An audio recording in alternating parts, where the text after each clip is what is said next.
Hello, hello, hello. How's it going? How's it going? I'm having my afternoon coffee. I'm cold. What does this little one mean? Oh, I don't know what that is. How are you? Oops. What is this? Okay. Hi, Jan. How's it going? How's it going? Hey, Terry. I was thinking Terry won't get this notification because she doesn't check her email. Hi, Amy. Are you not able to watch that soccer, the women's? I'm trying, Amy. The women's soccer something or other? Michael couldn't because it was like some sort of premium subscription. He was bummed. Hi, Hillary. You knitting? Oh, I got one shirt done. I gotta shut this door. It's like flapping in the wind. Okay, let's see. So I tackled the one with the flannel on the inside first. Hi, Michelle. Ooh, okay, I was not ready. I just literally just went live. These are casual streams. Oh, perfect. Okay, so I finished his flannel lined one. This thing's nice. I really want this. Michael even was like, oh yeah, this color sort of looks like, what is it, like the coveralls that are this color, like a, not a gas station attendant, but you know what I mean. Hi, Jen. Oh, bummer, Amy. I'm trying here. He wanted to watch the women's something with an L in it. LS something. Well, probably. I don't know. Sorry. It's a bummer because he has to listen to all about my new video game lately. I really should keep that up. But I held it together as one layer. So the flannel was held together with the outer. And oh, I did forget to, I forgot to include the flannel in the sleeve when I did the placket. So I had to hand sew the placket, the flannel to the, why is my camera doing this? I fixed this. What is this? This is, makes me mad. Anyway, I had to sew it, and then I just, by then I assemble the rest of the sleeve. Like I do the placket before I do everything. So, think about that. Yeah, NWSL. Thank you. Thank you. Mafio, nice to see you. Jen.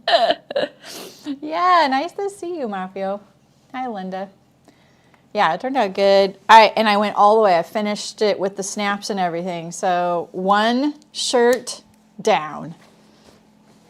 So yeah, I think this one turned out really nice. And I've been working on what the actual man. Hi, Mary. I don't think I can fix this while I'm live. But I'm gonna tell you how much this bugs me. I'm gonna do this. This might make it stutter a little bit.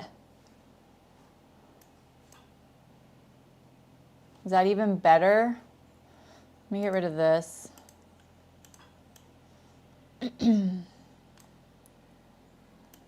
I don't think this is going to, can I please grab it? Told you, casual live stream. Yeah, I just 30, I know, color range. Anywho, this is the Fairfield. Is that what you're asking? Which thing? It looks fine? Okay. I've been struggling. This camera's great. These cameras are really nice. They're nicer quality. I just finished editing a big video for a cashmerette today, and I'm actually really happy with it, which I haven't felt really happy with an edited video for a while, even though I got better cameras, better lighting and everything. It just threw everything out of whack, adjusting everything. And I am not a camera expert, clearly. I know how to sew a little bit. That's about it. Yeah, anyway, I was having this issue and I still see it and I fixed it. Anyway, I won't bore you. Well, my hands are white, not pink. I realized last week how much I missed live streaming, so we're here. I promise it won't bug me for long, okay? I'll get over it soon once I start sewing and I won't look, okay? Move more slowly. Thank you, Hillary. I like that. I'll just start moving it slower. Well, the funny thing was, one video I did recently that this was happening, and I won't bore you with all the like what this is, but when I would play the video back at like 3 or 4 times speed, it would go away. So that's a very telling thing. It's definitely the FPS and the resolution. So okay, anywho, I'm glad one's done, and then there's no label in it, but can I share my labels with you guys? Do I like streaming because you're like you're a captive audience? Like, it's so bad. Like, you have to look at what I'm showing you. You don't have to, you can leave. But, you know, I'm going to show you. I'm making heat transfer labels inspired by Naomi of Handmade PhD. I've always wanted to do heat transfer labels, and then she did this amazing post on it like a couple years ago, and it's been in my brain for forever. So let me show you my labels. I need to finish them, but the great thing about this is, as long as I finish the labels and get them before I hand him the shirts, I can iron it on and it'll be done. And the reason I'm doing this is because I struggle to find sew-in labels that I think the guys in my life would like or wouldn't be like, what's that, you know? Because they're very, for lack of a better term, they're very feminine usually, or silly, or cutesy, and you know. I'm trying to find my, here we go. So his initials are BLF. So this is a spark plug. Rocks. Let me see. My name is Emmy, by the way. I'm getting rid of the years. Oh, this is interesting. Wait, I formatted all of these and now there's like a border around them.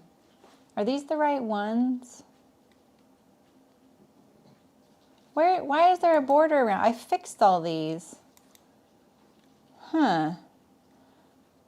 I was doing this on the iPad. I wonder if something happened. Because these were all done. But let me show you my favorite one. I can't see the chat either. Sorry. Let me, I can pop this out. Okay, cool. You're not talking. That's good. I make most things that I sew for somebody else is for my brother. So he gets a lot of tags. And he obviously likes cars. But let me show you the one I'm happiest with. Oh, he likes GTA, which I thought was hilarious. This is my most proud one right here. He loves Pez. Oh, this looks so weird on the computer. It looks so much better on my iPad. But here's the thing. It's going to be this. It's going to be like this big. So I'm not too worried about it being blurry. These are just ones I'm working on, like some of these, you know. So, anywho, that's my I'm working on it. I'm working on it. So, oops. What do I want? I want this. So, anyway. Yeah, when you forget to sew them in, it's kind of nice, right? It's like a a second chance, you know. And if you don't like the feeling of a tag, generally okay sewing. That's cute. Generally okay sewing. That is awesome. I love that. That's awesome. I love that. Just a twill tape. That works. Then you could use it for like these things too. I might have to be inspired by that. Okay. So I have 2 more cut out. Which, I mean, I don't even know if you guys are going to watch. You're probably just hanging out doing whatever. But which color would you like to see on screen more? Let's see. I have this olive drab. I can brighten it up a little bit. And then I have the denim mammoth flannel. It's not plaid. Denim mammoth flannel. So Pacific Label Store. Okay, cool.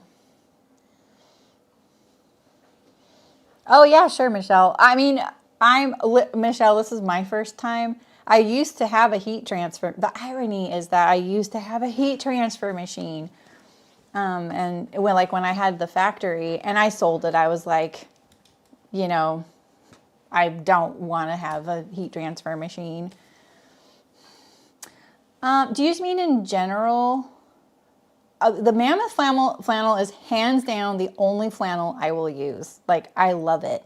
It's not heavyweight, but it feels good. The flannel that's inside that shirt over there is not Mammoth, and it's super fuzzy, but it feels like something better for like the back of a quilt or kids' clothes. It gets super soft and gushy, but I do not feel like it will last nearly as long as the Mammoth. I wish I was an affiliate for Mammoth. I could sell the heck out of it. I've sewn, and if you would like to see what each plaid looks like in real life, I have probably sewn more than half of them. So I don't think of it. It isn't lightweight though. That's Maria, right? Oops. Sorry, Loki's in here. Yeah, Maria. Okay. So yeah. So Michelle, those labels. I put here. I can show you one more thing about my labels, so you can kind of visualize how this is going to work. Not a fan of whatever they did to Canva's homepage here. I can't ever find my projects now. Like,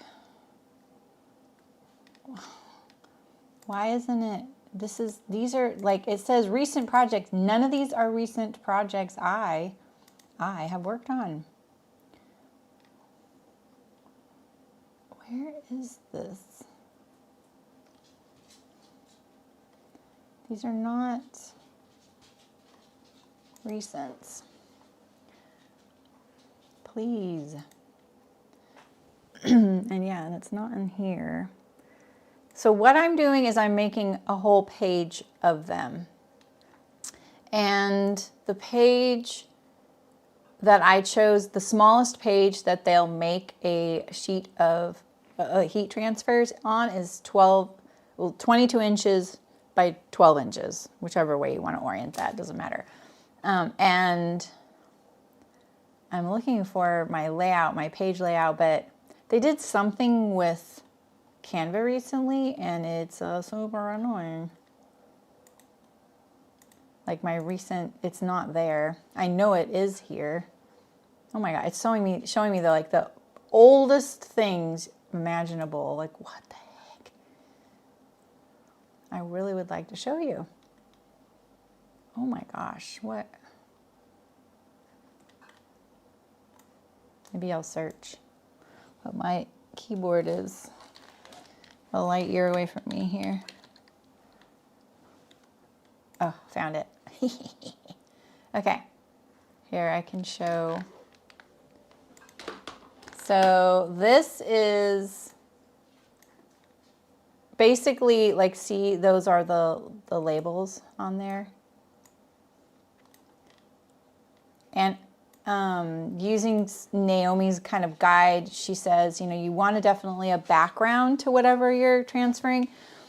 I think that's mainly because of the text. If you're putting text on the label, you're going to want a background to be able, because basically, right, you're going to cut one of these off, put it on the fabric, and heat transfer it. And your iron has to be hot enough as well.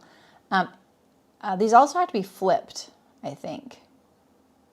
I have to flip these so that they're backwards. I have to check their site. This is just like a general layout page. So now, if you wanted DMAC, holy, I was just thinking about you yesterday. How's it going, Dalvin? Anyway,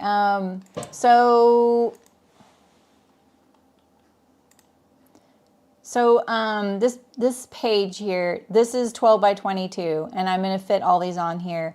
And my label, I decided, is going to be,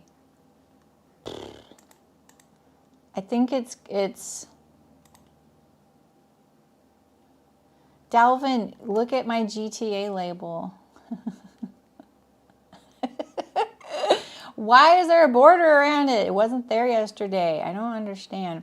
I think I decided on 1.5 tall and 2.5 wide. So that's my labels. Originally, I made the sheet and I laid them all out on here. Then I was creating them on this page, and it was so cumbersome because you don't want anything hanging off the edge here. And Canva doesn't work that way, right? Like you can, if I'm making something on here, like it could hang off like this, and you wouldn't want that to happen, right? So now what I did was I dropped all of these into their own separate files.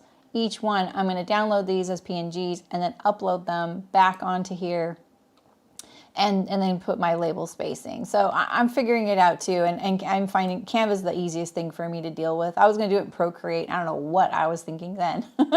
So this is going to be the easiest thing. So you make a sheet. This is the smallest sheet you can make. You can fit as much as you want on here. I'm giving myself a nice buffer, right? Because you're going to not want to, you're going to want to cut them apart, and you're going, and you're going to cut them apart, and then you're going to, adhere them. So you don't have to have a background as long as you're not doing the text, is kind of where I was going with that at the beginning.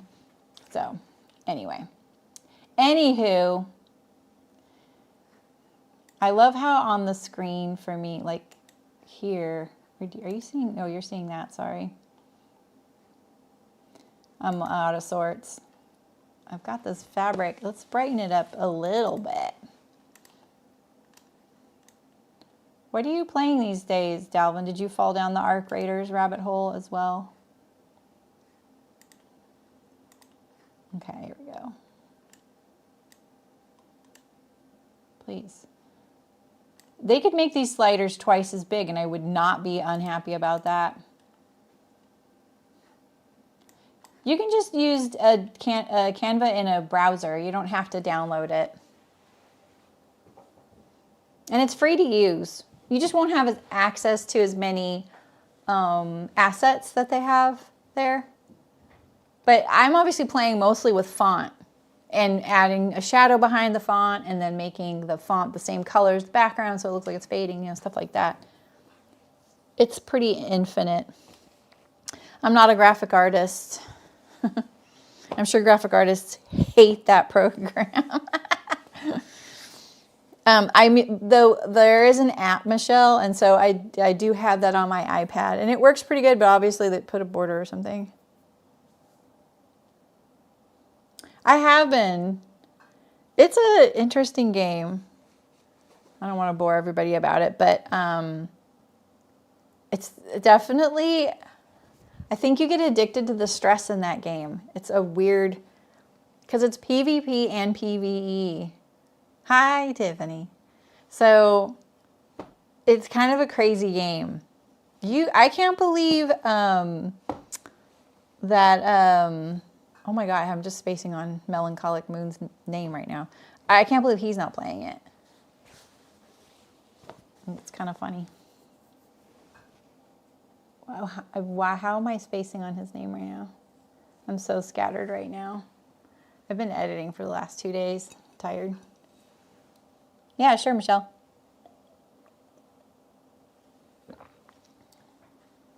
Okay. Focus. We're getting a shirt done. All right, so first thing we're going to do, did I put these in their order? They were already in order, huh? Okay. Sweet. They're already in the order. I need my little table. Oh, Loki. I gotta get this study. Sorry, buddy. You're okay, bubs. I'm sorry. I have a little table I put right next to the machine sometimes. Andre, oh my God. It's good to see you too. Okay. I need some thread. We're just chilling. Do whatever you want. What do I want here? This'll work. What is this? I don't think this is thread I have on cones though. Let's see.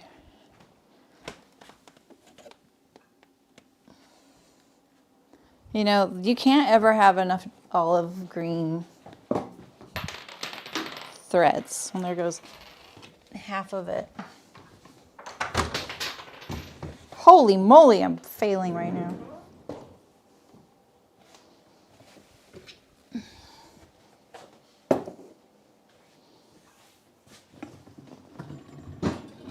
Okay. Didn't I ask for matching thread for this? I think I did. No, I didn't. I asked for the other one. Well, shoot dang.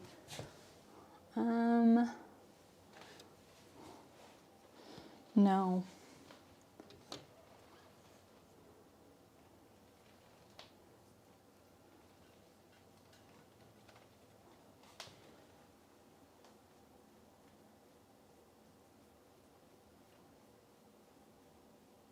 Well,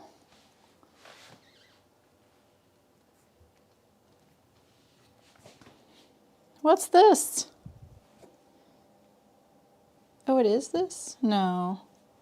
Oh, well, good enough.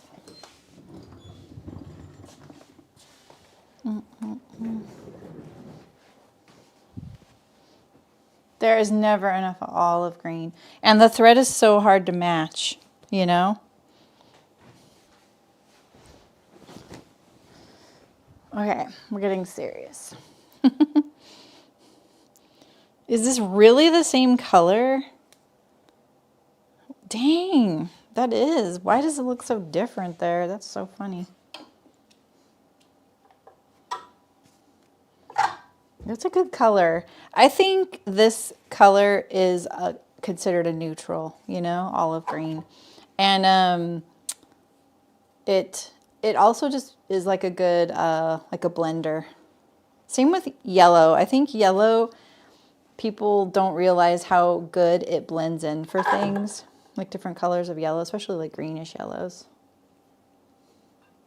Like a lot of it just goes with a lot of things. I mean, think of off-white, like that's kind of in that genre too. Told you I was not ready to stream. I was just struggling.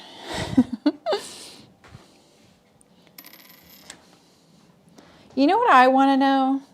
I don't know if any of you can tell me this, but I want to be able to play music while I stream, but I don't want to get smacked for it. I don't care about the monetization. I can just turn that off, you know? But I want to be able to play music. Everybody does that. I did it one time and I got a notification saying something, you know? Okay, I have 2 bobbins. So this is clearly the right color because we don't want to wind a bobbin. Why would we ever want to wind a bobbin? You know what? This little tag could work good. It's kind of bright though. I'll do it on the other one. Yeah, I'll do it on the mammoth. Oh, you know what? I just experimented with music recently and I did use copyright-free music from the YouTube library, and it still got flagged. So I don't trust anything. Just like you shouldn't trust any ARC Raiders if you play that game. And you'll know more when you experience that firsthand. Okay, we're going to iron our pocket first. And I cheat and set up my camera. Oh, let me turn up. Let's put the blinds down.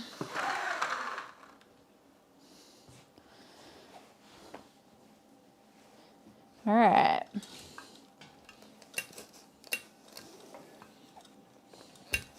How much of this shirt can we get done today? How much? We're going to flat fell the whole shirt. And no lining.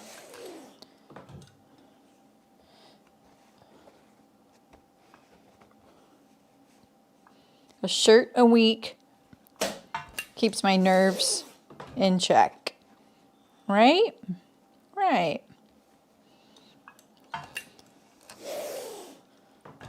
I don't know what the seam or hem allowance is on this pocket, so that's what we're doing. And I need to just press this a little bit. I don't want to lose my markings.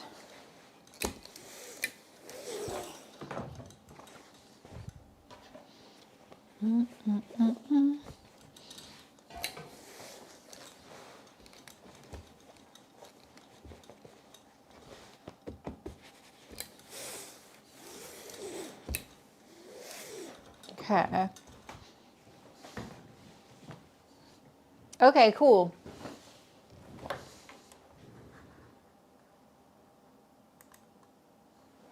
There you go. There we go.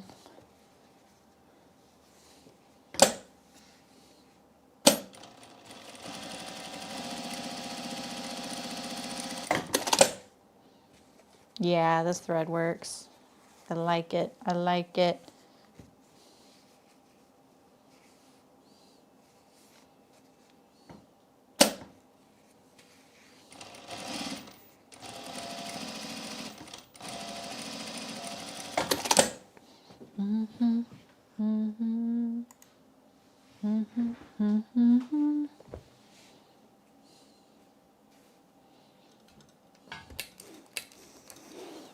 Ooh, my tension does not look great. Well, let's play with that first, actually. Let's play with our tension a little bit. It makes sense. The project I was just doing was kind of odd. Look at how bad it is.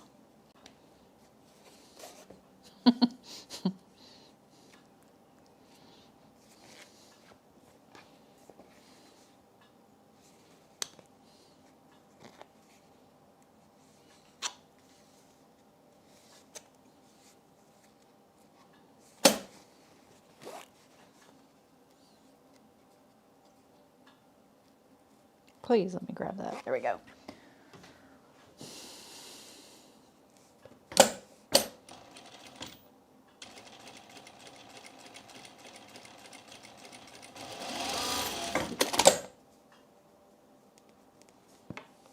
So I got my,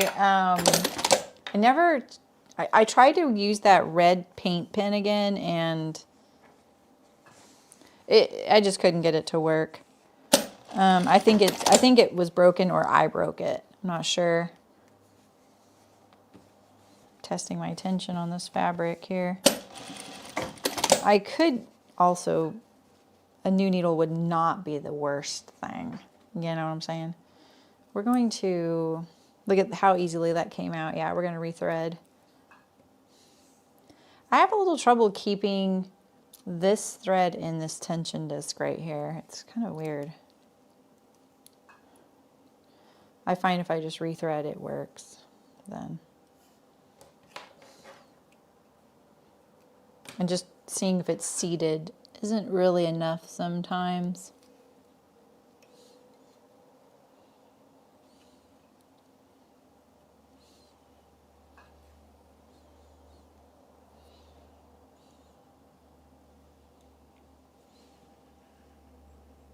I love this thread. Of all my threads, this one. Can't buy it, but whatever. I like it. Yeah, I think that solved it. You're getting commercials. Let's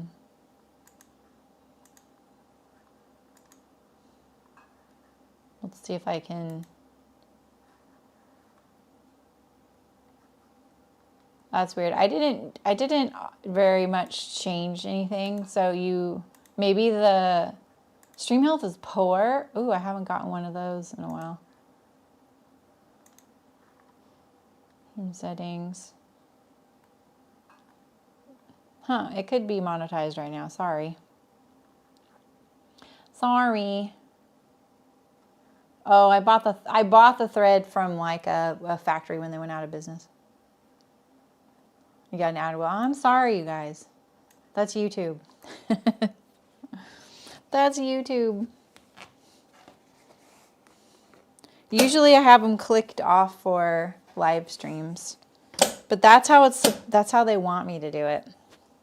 I just kept the default settings. I forgot they would do that. Hopefully it's not too often. And hi, Aisha. I'm not sure I said hi to you. Let's see. Oh no, that's not good enough still. That's not good enough still. Oh, yeah. I'm going to change my needle.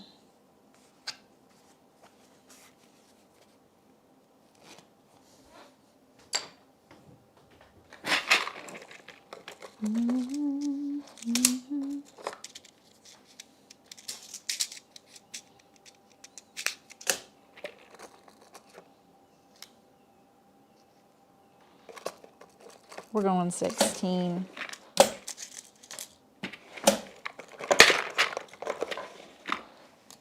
Everything in my little drawer right there has been the same exact set of things for years.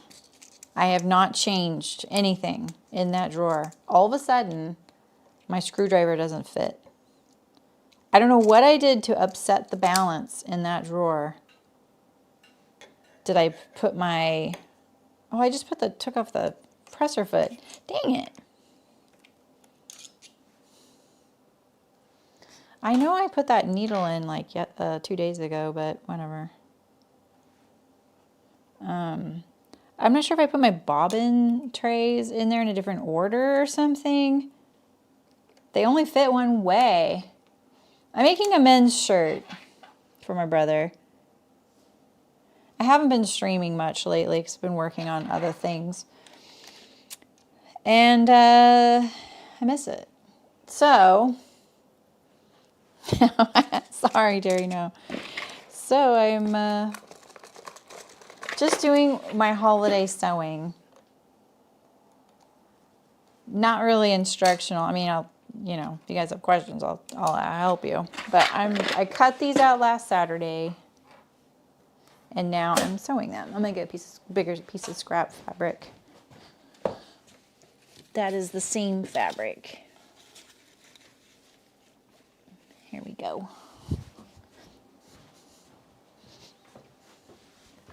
Can you guys see Loki?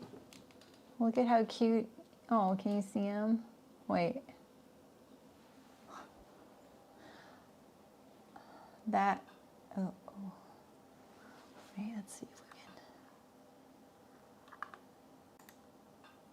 Oh, that's him laying in the sun right there. So cute. I love it when he goes and does something like a dog. Like he's not glued to me. It's very cute. All right, we are on track now. Watch, it won't work.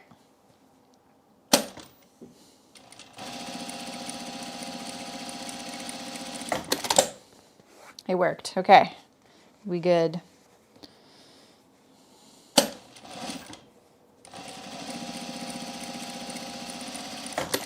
All right, now we're going to press this.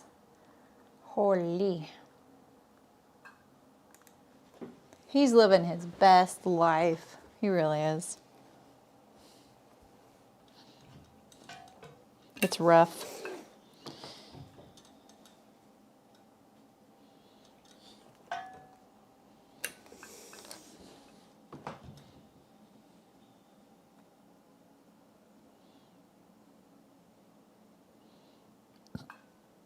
Oh, I was telling you about the paint. Okay.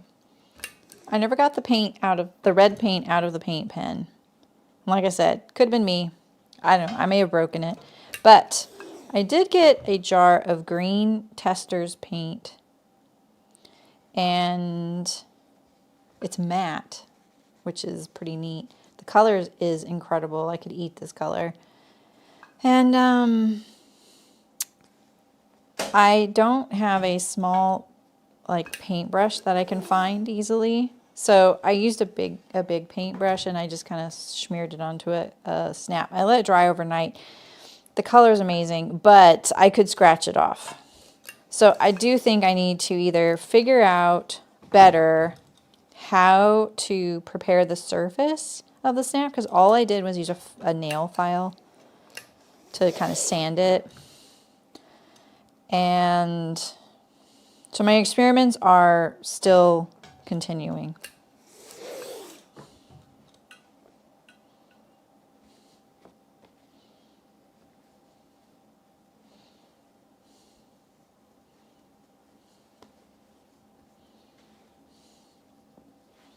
This one looks longer.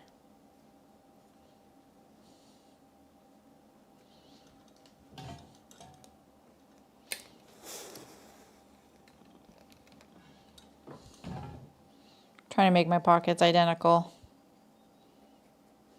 They're very clearly not identical right now. Gotta pull this side in a little more. Giles, that's what I was gonna say, D-Mac. Oh my gosh, I doubt you're here anymore. But I was like, I knew that wasn't the right name either. That is such a throwback. Wow. Okay.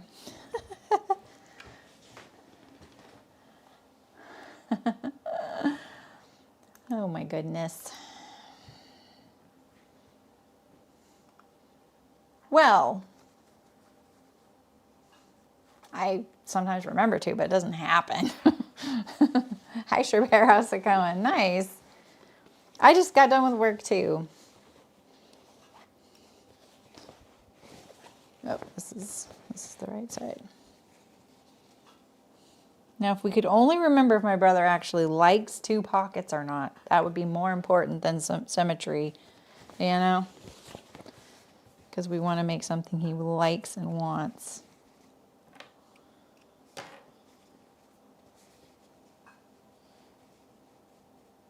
Like, that doesn't look level, but I'm just going to trust it. You know? You only do one pocket. Sometimes I will lay the shirt, like I'll do, this is how I do that, Jen. Because sometimes, I hear you, I will go like this. I put this pocket upside down on top of this one once it's sewn. And then I line this shirt up, right sides together. And then I pin it on there. You know? So what does my brother do for you that's special? He's just my brother. He never asks for anything, you know? He's never asked for anything. He has not had the easiest time. He's generous, really nice. Yeah. And he appreciates it.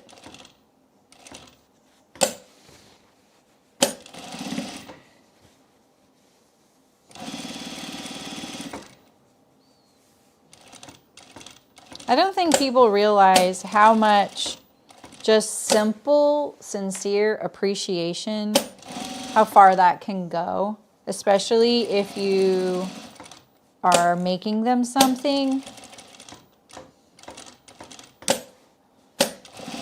Because, you know, I know people are like, oh, thanks, I love this, you know, but you can tell, like, you know, and you can tell the difference between someone who's actually like, no, I prefer your things, you know, and he does, so he gets them.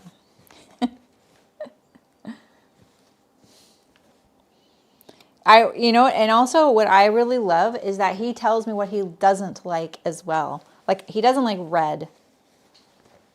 He doesn't want any red at all. I don't have any red for him.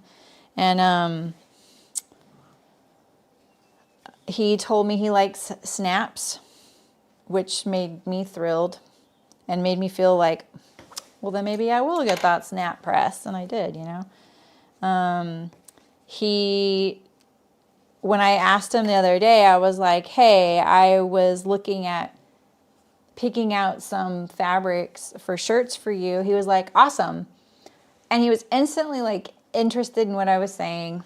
And I said, will you look at the fabric store with me? He said, yep. And we sat down and I pulled up the fabric store and I said, this is this color, you know, like I'm shutting my blinds. Like, I've made so many of their fabrics, I can go, oh, you know that shirt I made that's like this? That's what this looks like on the screen. So it darkens, you know, like I can tell him like, oh, this is what to expect. And he's like, okay, you know. He's not afraid to tell me what he likes and doesn't like. And that also, you know, that I think that when someone does that, like I've learned from that. Like I've learned, like, when I tell you what I like and don't like, it means that I overall want this item. And I want it to be exactly something I would wear more, you know? So I appreciate that.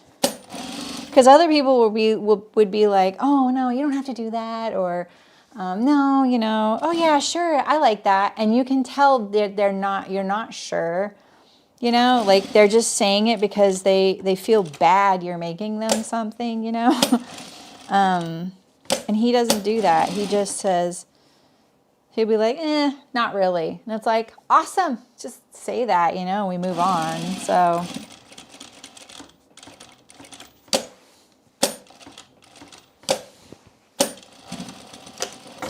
honesty, I think honesty is a love language for me. All right. Pockets are on, and we're going to do our flaps.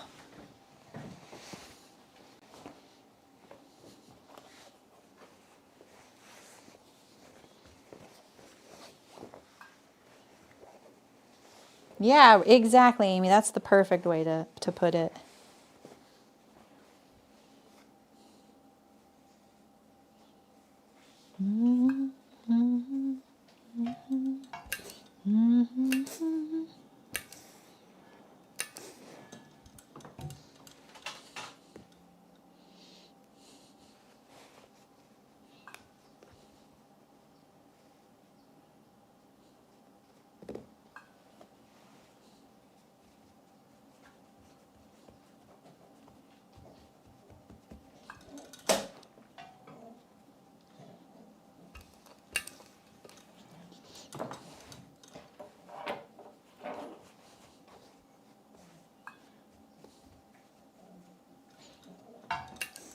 What are you doing, Loki?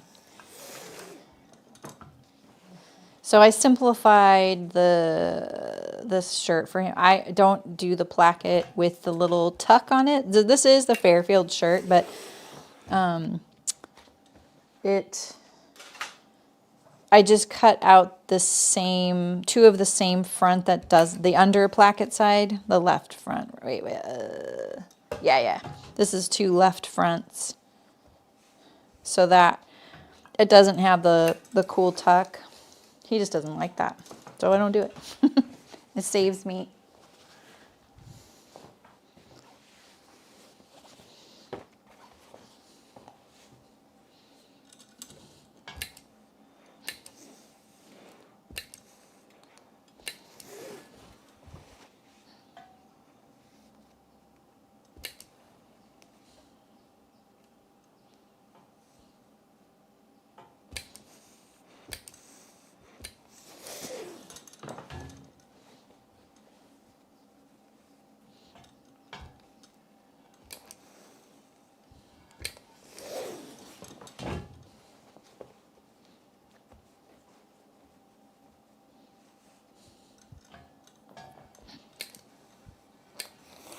Okay.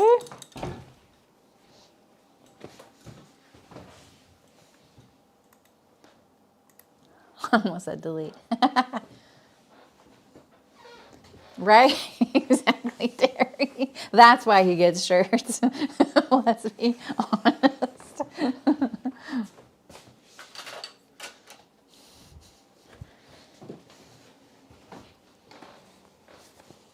I know, and I think that when I made him cargo shorts, he didn't want the cargo pockets. And he wanted, did he want patch pockets on the back? And I was like, okay, thank you. I'm just gonna transfer this line.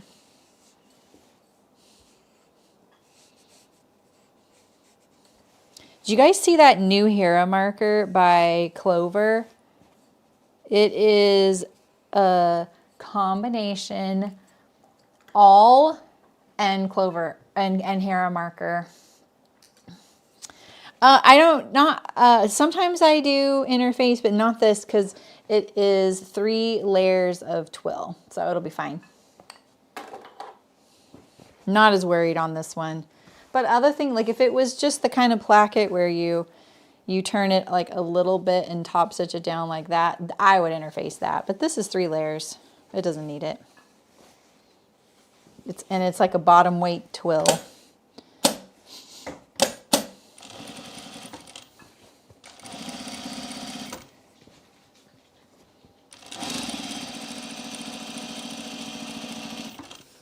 Am I catching it? Yeah.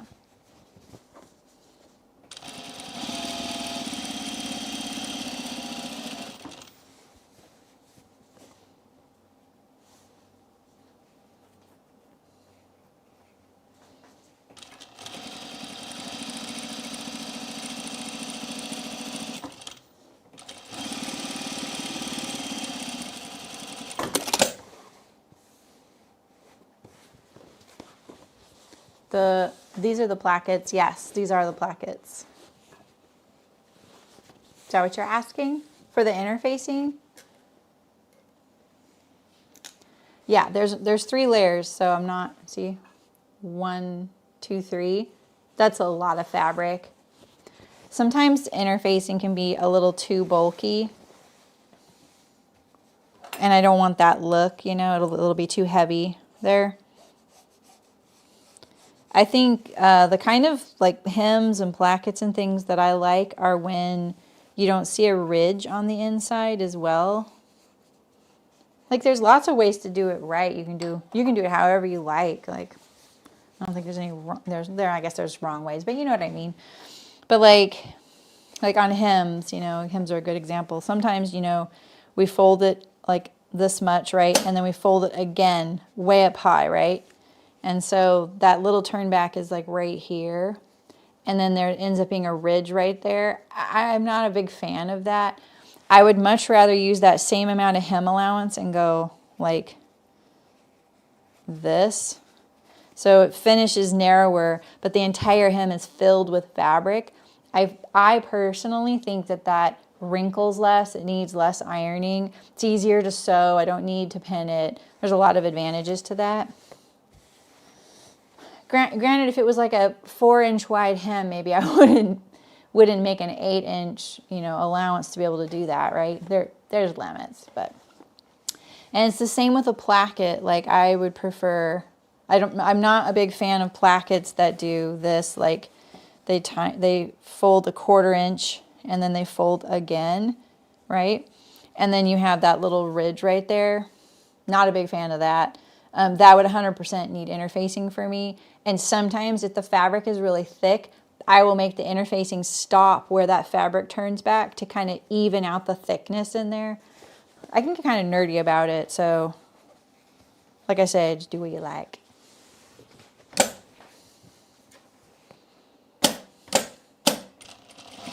Did I go up from the bottom?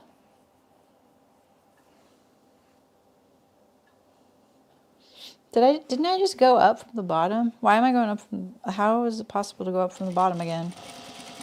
Maybe I didn't. Maybe I went down from the top.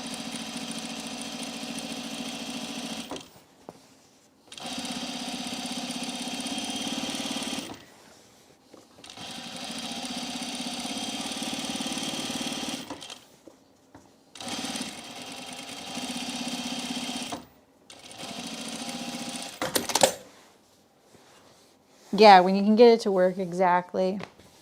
All right, and lately my stitching looks better on the top than the bottom. So that's why I'm trying to stitch these plackets from the top. I like on my brother's there, this is gonna button left over right. I've been putting an extra row stitching along the edge here. I think it looks kind of like industrial.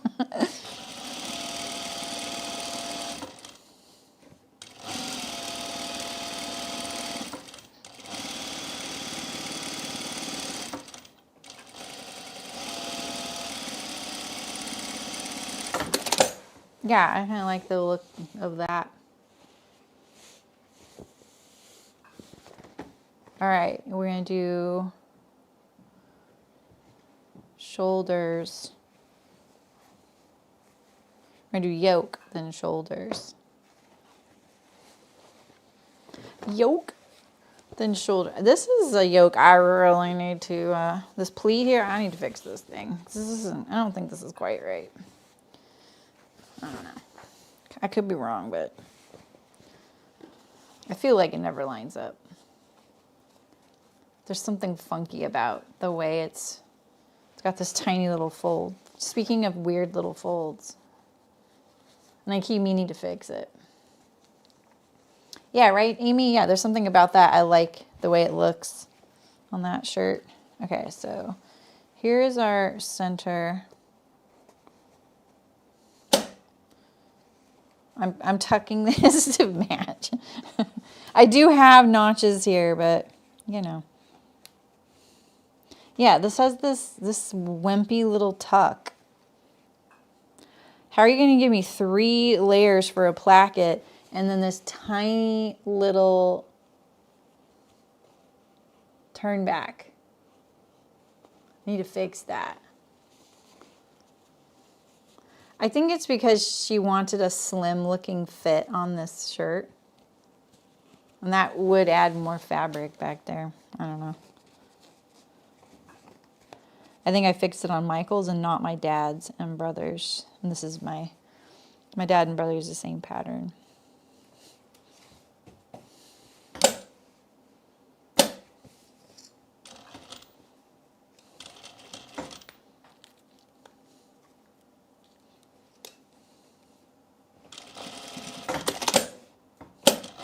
I'm embarrassed to say every time I sew this, I don't know the seam allowance on this yoke.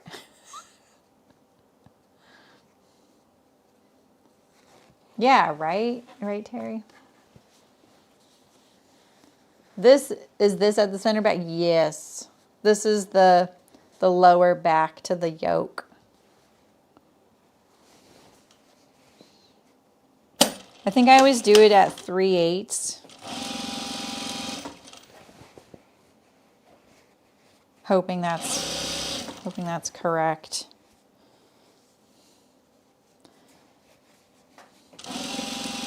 I'm not sure it is though. I can make the sleeve work. See, and look, my yoke's hanging off a little bit, which is really annoying when your yoke hangs off. See, look how wimpy that is. It's so wimpy. whatever. Too late now. Whoops. Yeah, the seam allowances on this shirt are definitely crazy. And I tried to make them more consistent. I just don't remember what the yoke, this one is.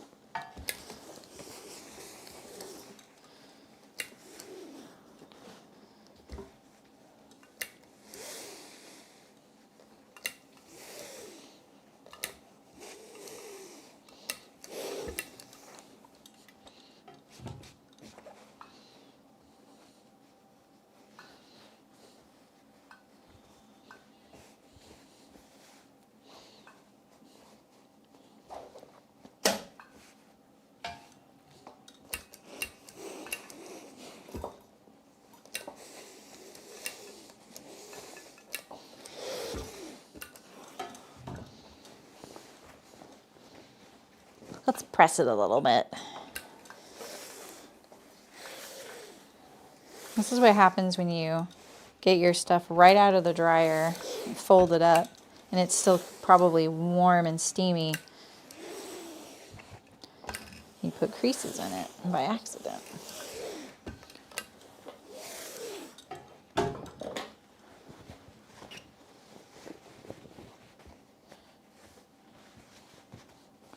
Yeah, see, I don't like how it collapses like that. It wouldn't collapse if it was filled with fabric.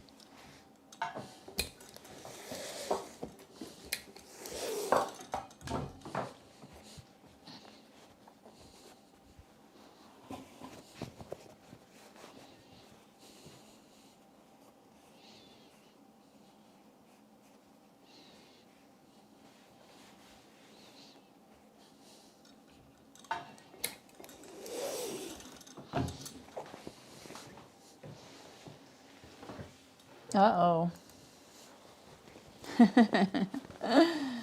Oh, man. Well, I've made this one a bunch, Amy. I am making the Fairfield button-up by Thread Theory Designs. And I'm just hanging out and sewing today. Like, I'm totally happy to answer questions, but hence why I'm not being very instructional.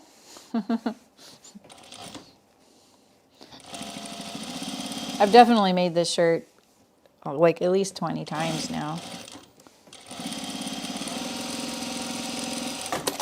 One row, 2 rows, what do we think?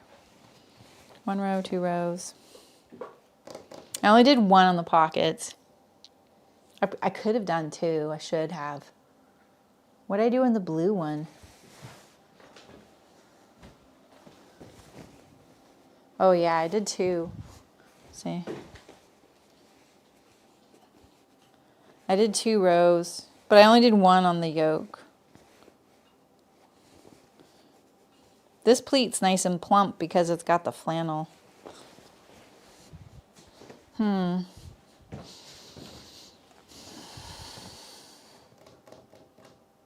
don't know. Yeah, sure, Amy. 2 rows? 2? Okay. The blue one, yeah, even Michael was like, yeah, this is, I want that one.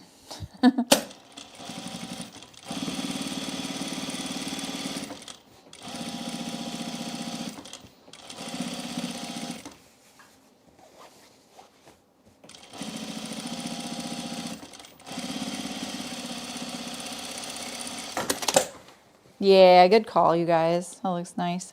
Okay. I don't do the burrito method on the yoke. I have nothing against it. Although I did try and do it the other, and I couldn't get it to work, which was funny to me.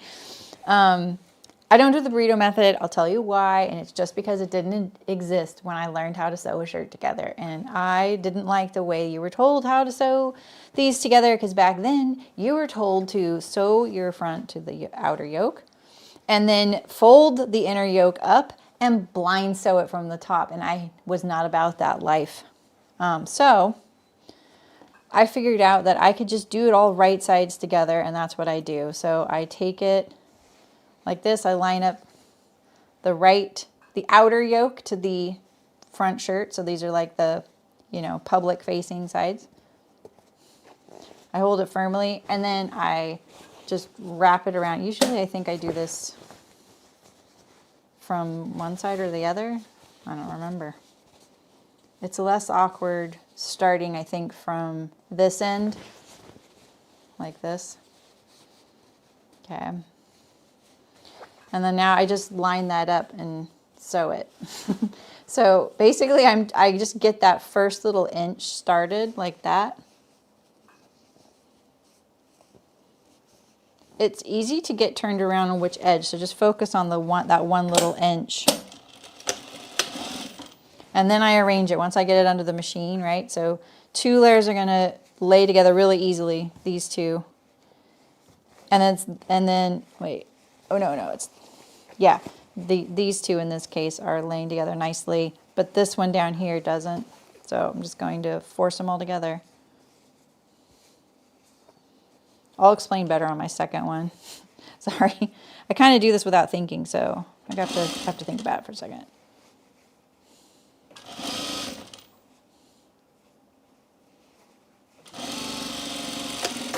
So there it is, and then I just pull it,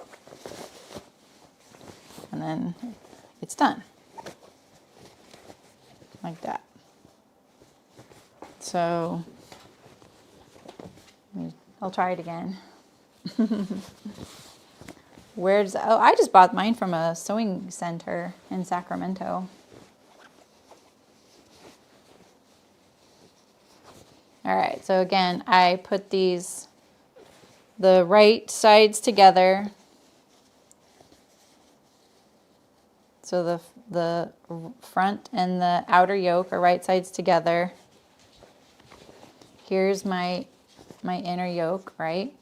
So these are the right sides, the public facing pieces, and then I just go like this, right? Just put them right sides together.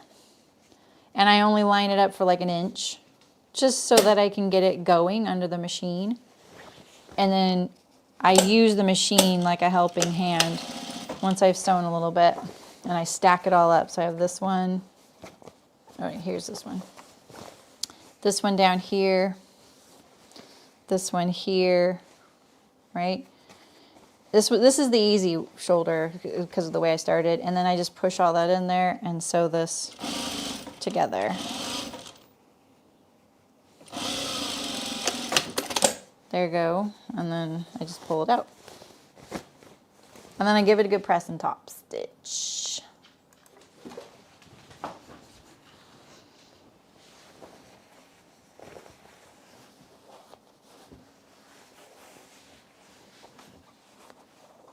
Oh, you got your machine from Gold Star? That's awesome. I've ordered machines from a place in Texas. I think it was called Sunny Sewing.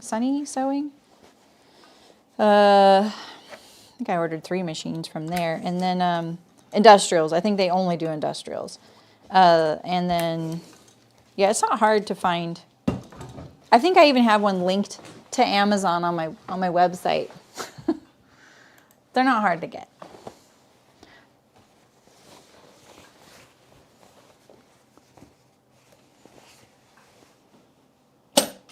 And I always recommend getting them used if you've never had one before. I had all my industrials until this one were used. My last 3 were probably 40 years old. They were great. You're in Canada? I'm sure you can still get them. Like I said, I mean, I've seen them on Amazon, so maybe you can find a Canadian Amazon link. I don't know because I can't test it. I'm sorry, but I think you can.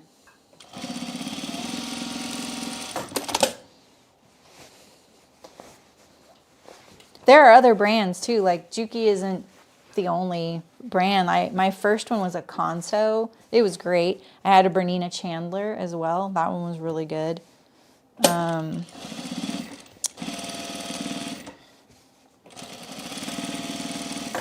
What else? I'm trying to think of other brands I've had that are straight stitch machines.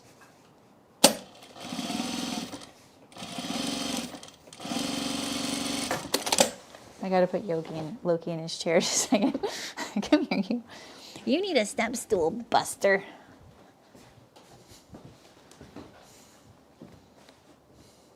Yeah, sure, Amy. Okay. We got our yolks on. Time for our collar. I'm interfacing these in my interfacing defense. Oh, and new tech. I've never used one of those. You know, I'm really glad I'm not a machine collector. I don't need to collect machines. But you know, if I did, I'd get one of those machines by Saremy because it's green.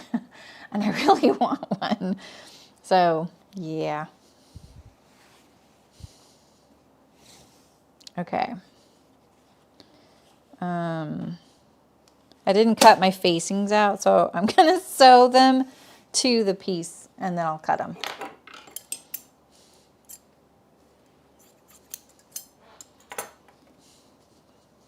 I really cut these stands out kind of funkorama. Not a good sign.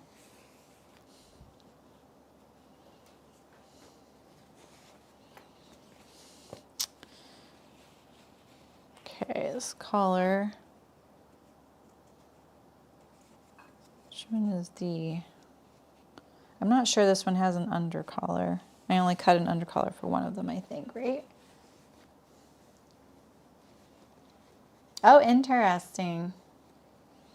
That's great. Yeah, I was watching, I follow a few sewing machine companies and mechanics, like the ones that are selling the machines, not like, I might follow Juki, but I don't think I do. I follow the people that are like selling the machines. And they had a Chandler the other day and I was like, oh yeah, I loved that machine. That was my very first industrial.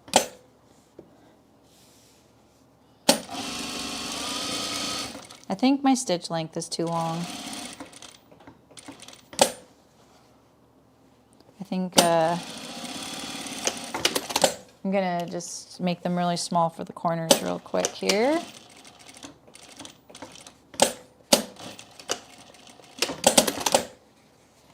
I get a nicer corner if I decrease my stitch length here at the corners. You know?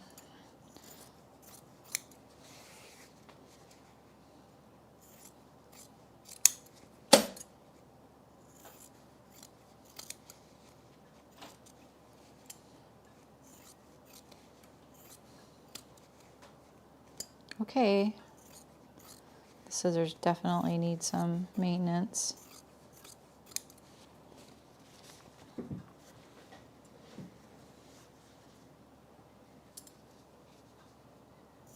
Oh yeah, I don't usually do this, but I think because I've been doing it a lot with the silk organza, which is like trying to put a squirrel in a tutu, you know, that I've been, you know, I got the tip from Terry actually to sew the don't cut it out to shape, and cutting it on grain's really hard.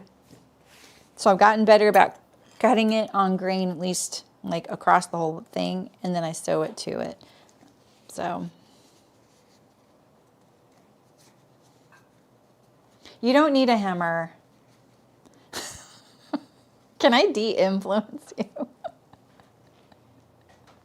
They're really cool though. I actually used one at an alteration shop I worked at.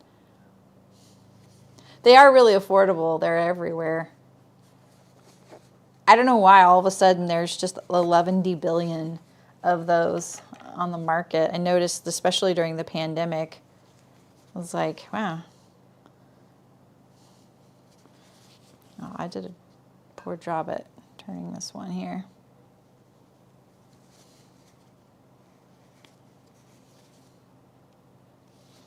I'm going to start over. We'll start over here.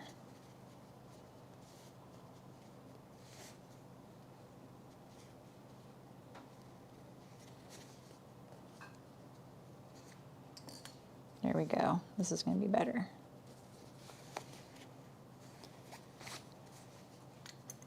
Yeah.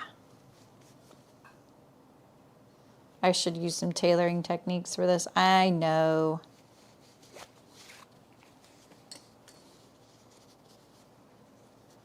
I've already made my camp shirt, something that should take an hour to sew. I've already made that into the most complicated, tailored item, and it's a silly camp shirt. Now I'm mitering the hems and the vents. It's ridiculous. I do not need all these button-ups that I sew a ton of to become really hard. Oh, that's a good idea. Aisha sent me a pair of those.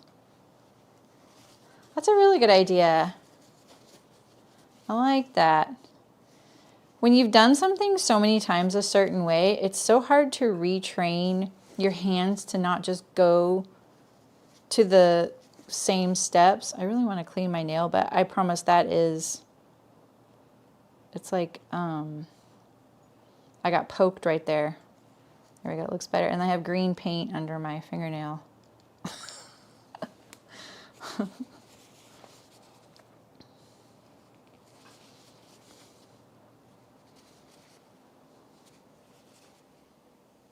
Okay, I could use a hammer too. Let's practice.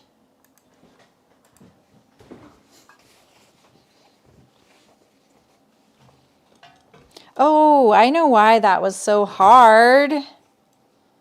I put them toward the interfaced side. Oh, dang, that's a bummer. Oh well, I'm gonna leave them. We're going to top stitch the heck out of it. I usually try and put them toward the under collar side so that if I get that little ridge I don't like, it's on this side, because this side doesn't have, it's like smooth, you know, see? Well, not necessarily.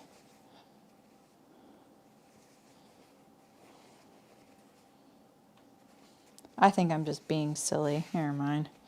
I mean, I feel like it makes a big difference, but not as much as I think it does.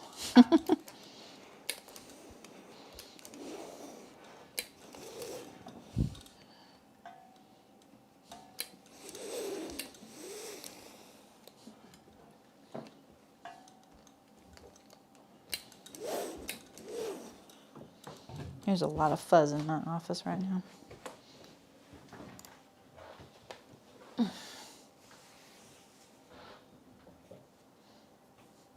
Yeah, Aisha, you're the one that gave them to me. Okay, I don't know, can I sew this without cutting it out first?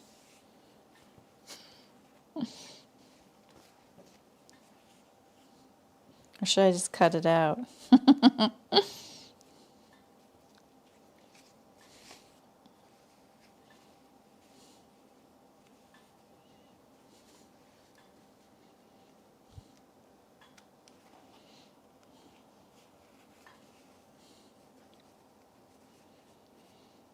For those of you celebrating Thanksgiving, are you guys ready?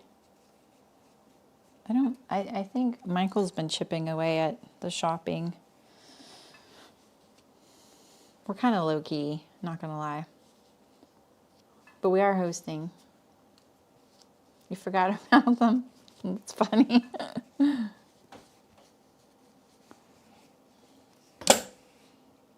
I've been sewing my collar a little differently lately. Ignore me. I know I have that video. That's the way I usually sew them, but sometimes I explore other ways and just try and get good at those ways. So right now, my current one is that I am sewing only from the center notch right here along the collar stand at the top. So this is still loose right here. Look, real talk about collars and collar stands. There's no one easy way to do it. You just got to find the way you like. The one that gives you the most consistent result, because there's just no getting out of how they're just tricky. Oh, of course you did, Terry.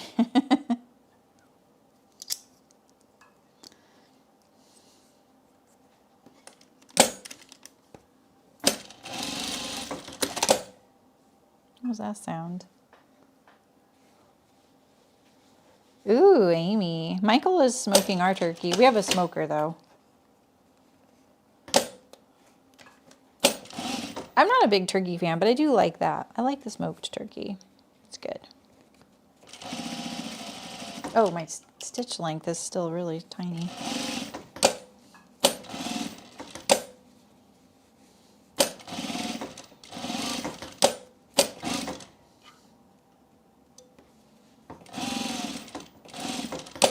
I was sewing some really crazy fabric before this project, so I'm realizing oops, I want to stop right here. My new method.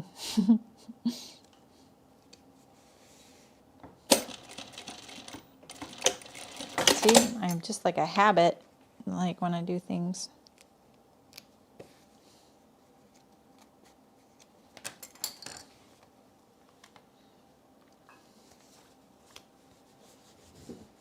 Oh, cool. I bet you'll love it. Perfect, Tiffany.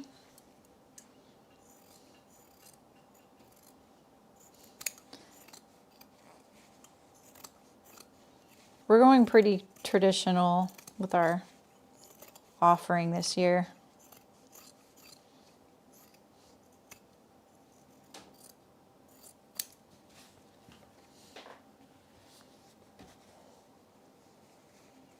I love cranberry sauce, but I think I'm the only one. Ooh, you look at real sauce. What the heck? What's that supposed to mean? You've been pretending all this time? Wow. This is not the right side of my collar stand.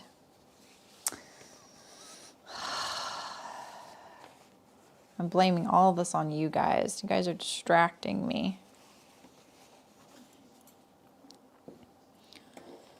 I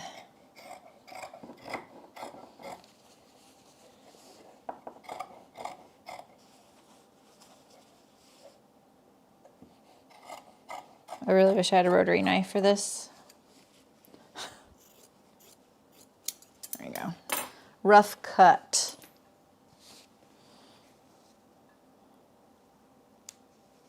Okay, we're not taking it out from that side.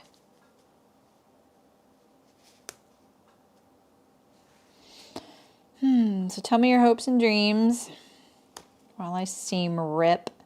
And of course, this was the thing I didn't remember to change my seam length on until the end.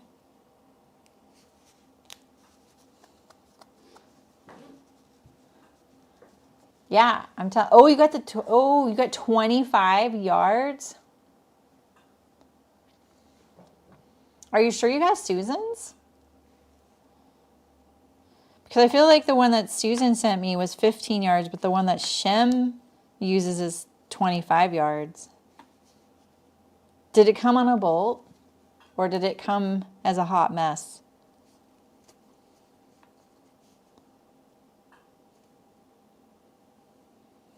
Oh my God, these stitches are so tiny. Oh, cool. Do you like it? Oh no, these are tinier down here. Oh my God. I'm gonna be here forever. All right, Michelle, sleep well. Thank you.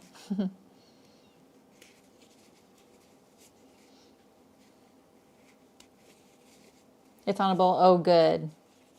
Phew. Because 25 yards folded into a box like a hamster, put it in there. Definitely adds a bit to your day.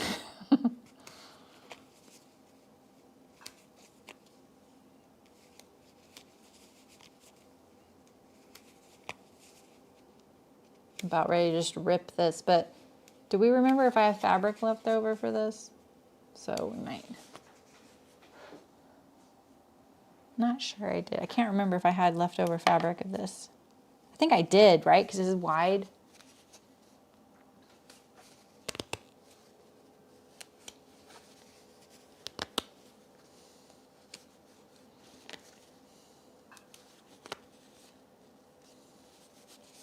Yeah, the hot mess was a hot mess.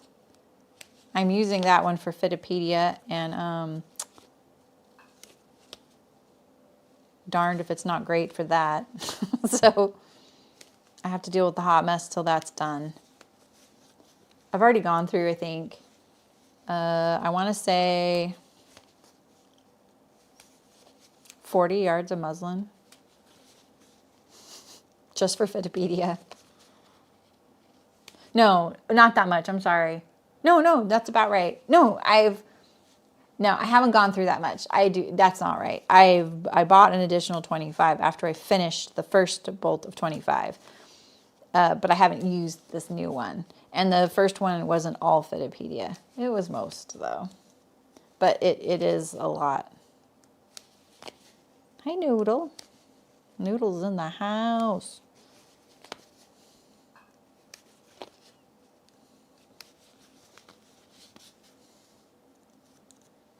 Oh. Cut another one. I know. Pretty sure I have some fabric. I'm almost done. I'm getting there, I promise. This fabric isn't the most forgiving. You know what I've been thinking about lately? You know how ballpoint needles are designed so that the tip is supposed to move the fibers aside when you're sewing knit, so as to not pierce the knit so you get a run in your fabric. I think that's malarkey. Hi, Noodle. You're not going in there.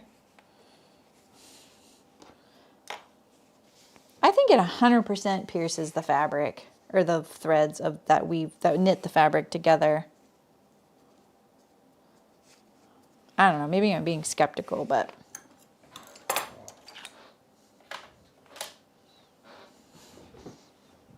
yeah, it really can. That's why I was not going to just rip it. Okay, let's flip this over.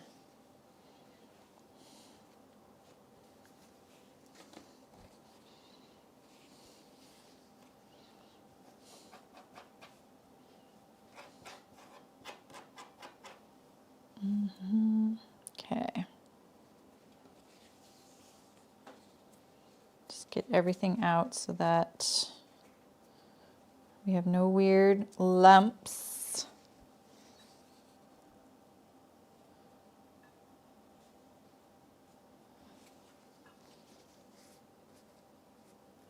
I've stopped using iron-on pretty much altogether unless I'm sewing someone else's garment. Like meaning not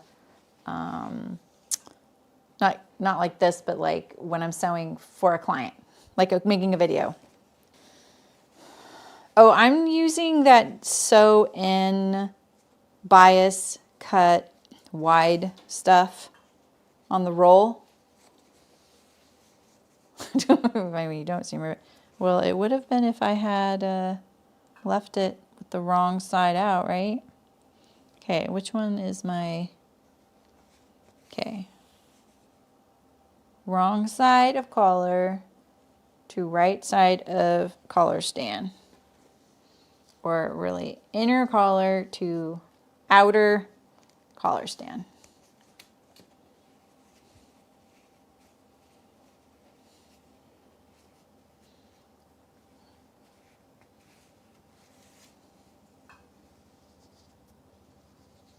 Let's do that again. Hope we can cover all our needle holes. Doubt we can.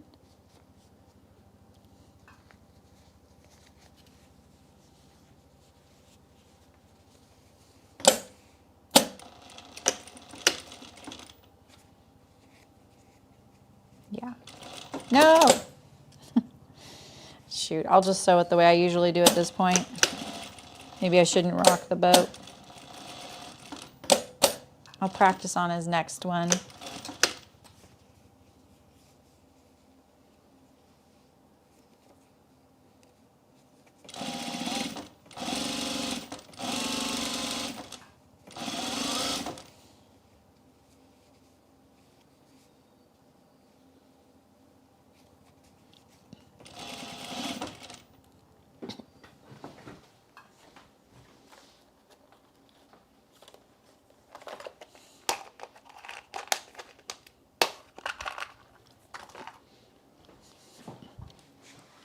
You know, ever since that video with the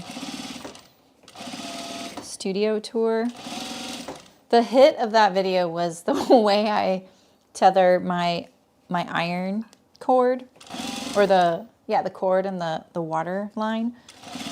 Ever since then, it's not staying together. I feel like I poked the bear or something. I was just looking at it just now. It's like all over the place.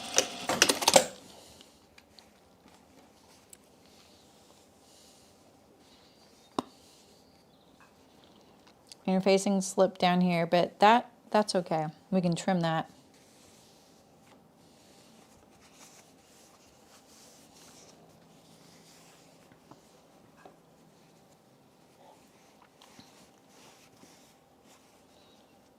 Okay.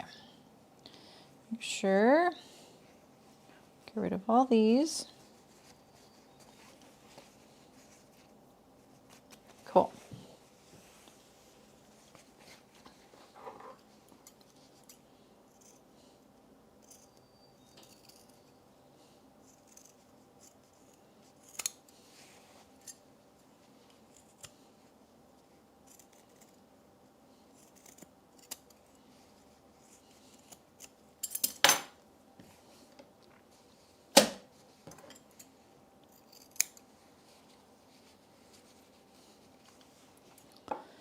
Not the smoothest collar insertion, huh?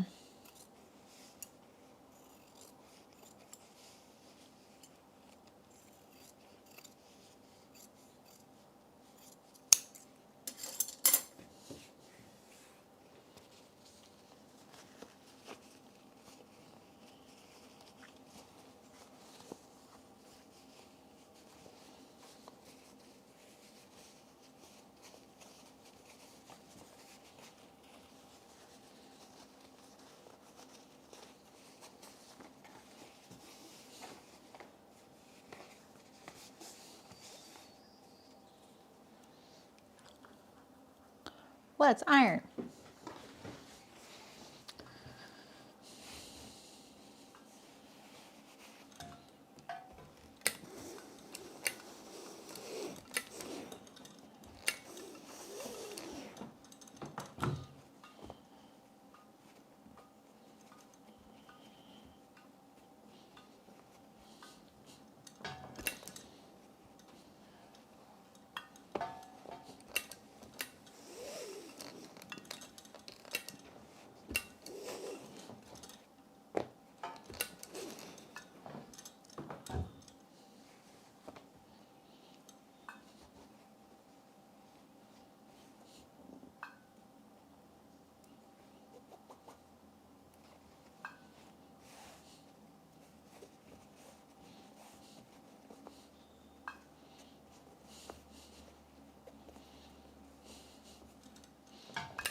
Oh, I needed to top stitch this. Oh my God. There.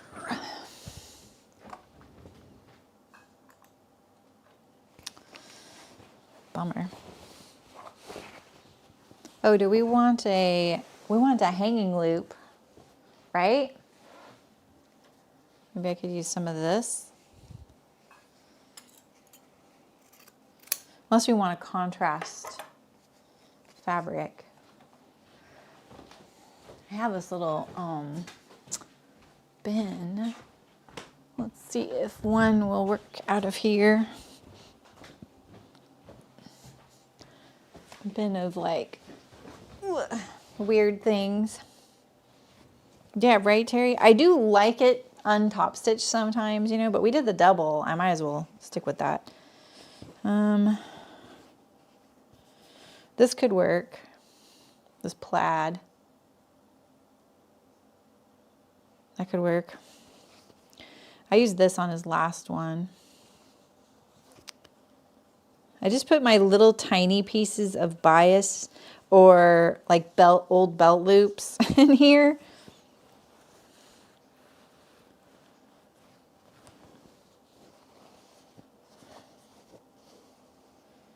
Yeah, I think that's the best bet. I have this this too. Look at all these.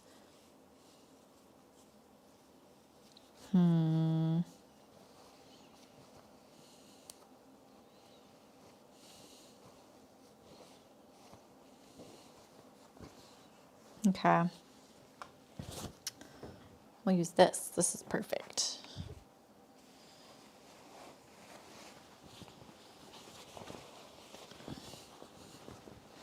And it'll help me keep things straight on what's the outer and what's the inner, because that is kind of a legit fear.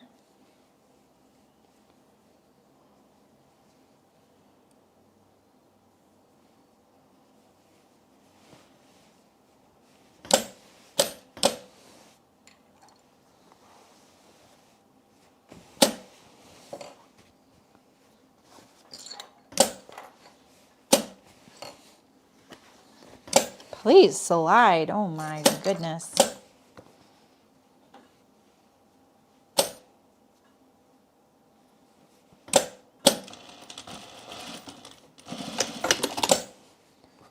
We had our gutters cleaned today, and usually I do that, but I fell a few weeks ago and landed on my knee on a concrete paver, and there's something funny about it, right? So I can't really kneel on one of my knees.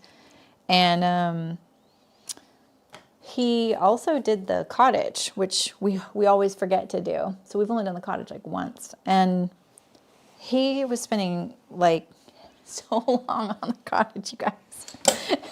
It's a tiny little building, right? It's got a metal roof. Our house doesn't have a metal roof, just the cottage does.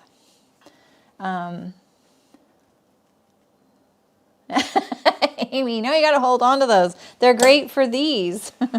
Look at how cute that is. So anyway, oh, I just panicked. Okay. I was in here editing. I have to get this project done, right? I'm in here editing. He and his son are like out here, and they are loud, right?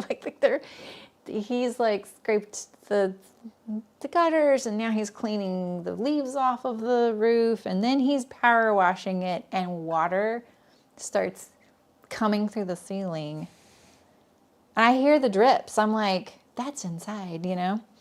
And I was like, hey, you need to stop. And so that was my excitement today, was that he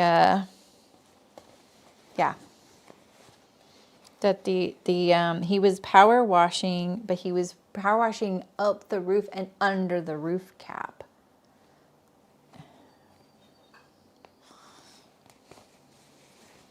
So hopefully, I think, he dislodged all the dirt under there, which, now it's not waterproof because the dirt was probably sealing it. Plus he was, power washing under the roof cap.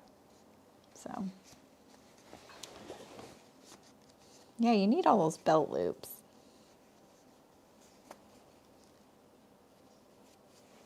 Why do I start with that? I never start with that. Where's my shoulder notch? Panic. What the heck? No shoulder notch. Who cut this out? I ask you.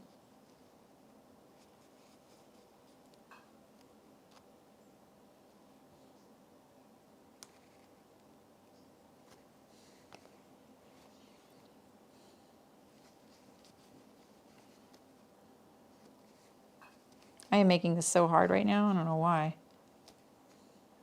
Okay. Something with that pin. Let's start on the other side.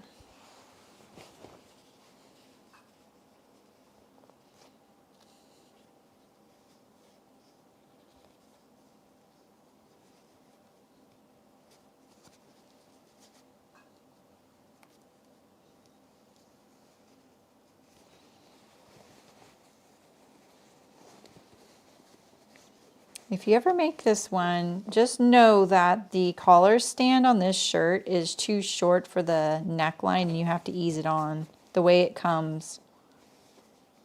I added to mine. It does look like I'm going to have to ease it a little bit.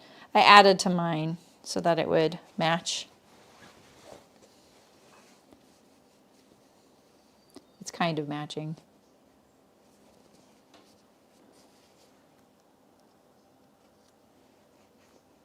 Structural dirt, exactly. I could tell was like, oh gosh, you know, probably worried we were going to be really upset. I mean, I was definitely like, okay, you can stop spraying now, but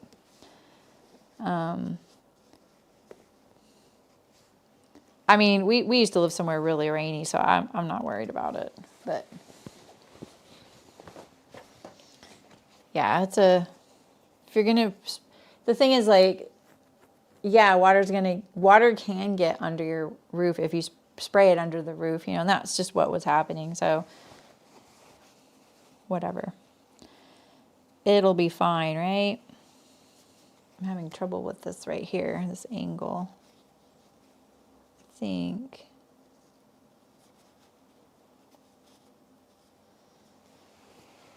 This is the inside, inner collar, inside. Okay, yeah, we're good. I was feeling like the sewing fairy was trying to tell me something just now because it's feeling so awkward right now. I think it's just awkward.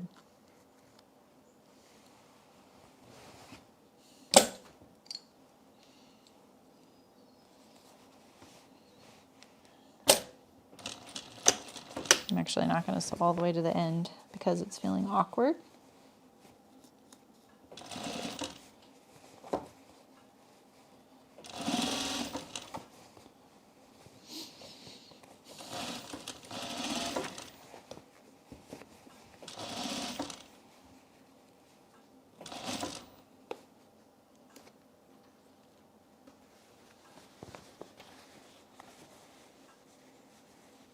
Oh, dang, Amy. Yeah, this has got a really steep peak as well. So when it started coming in straight down the peak, like straight down, then when it calmed down a little bit, it, you know, wasn't as much water, so it wasn't being forced, you know, so much.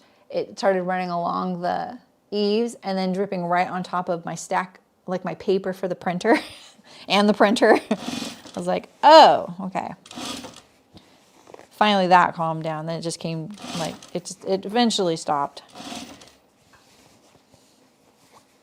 It was pretty, like, oh.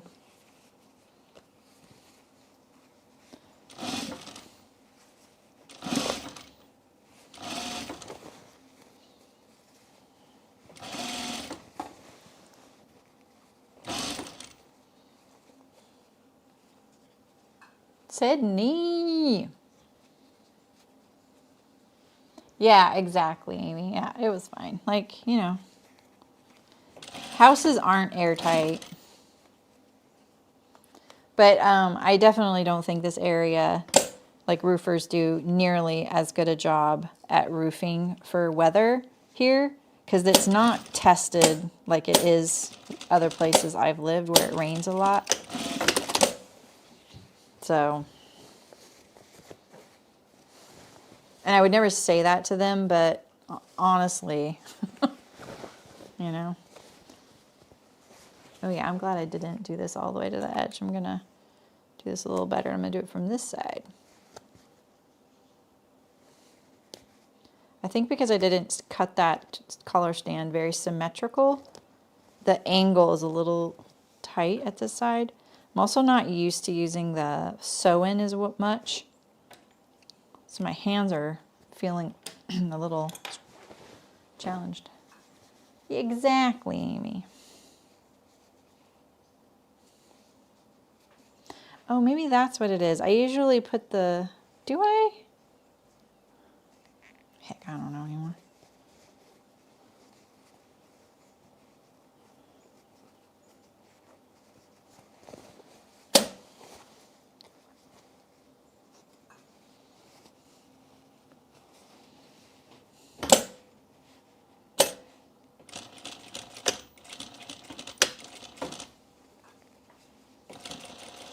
That was easier, just pinning it from the other side.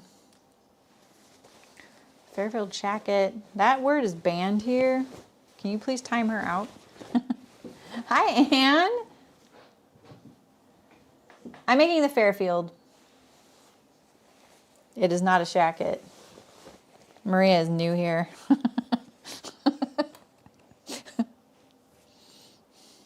It's one strike, Maria. I'm just kidding.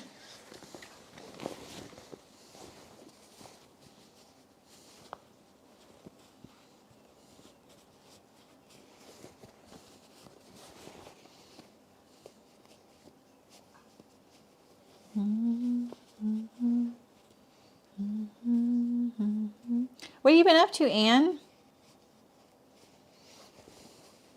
I was thinking about you like a couple months ago. I don't know what made you pop into my head.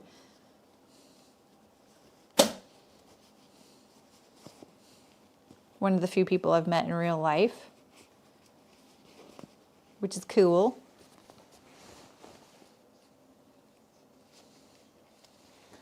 No, it's the Fairfield button-up. Yeah, it's the Fairfield. It is the Fairfield. It is not a jacket. It's the men's Fairfield button-up by Thread Theory. It's just a regular, like, button-up.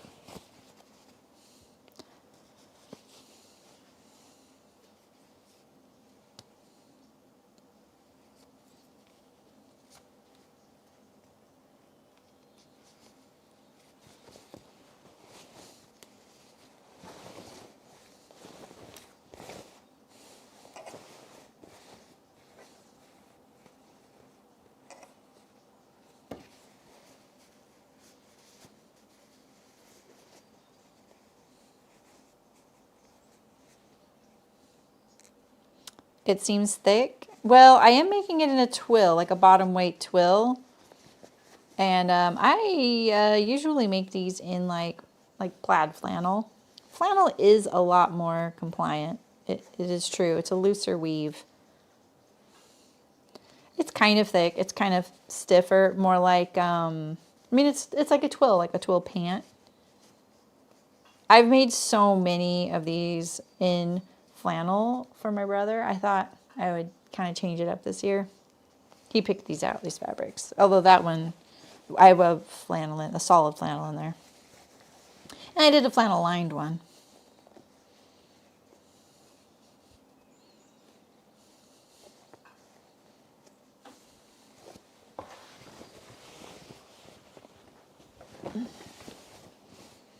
It does feel different. I'm having a lot of, I don't want to say trouble, but it feels like different than my usual sewing of this, which is funny.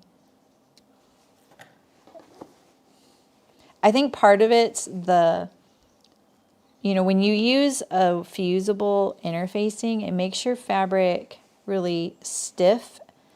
It also makes it so that it can't change in dimension, which is a good and a bad thing, right? Like if you need it to change a little bit in dimension, like get bigger or smaller, it's kind of hard to make it do that.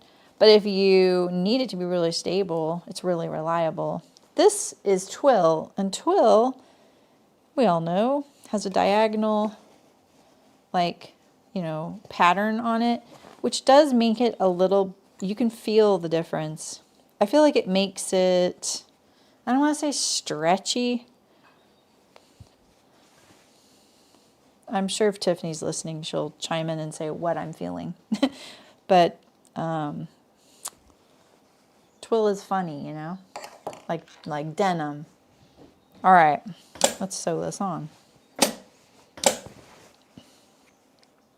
need some water though.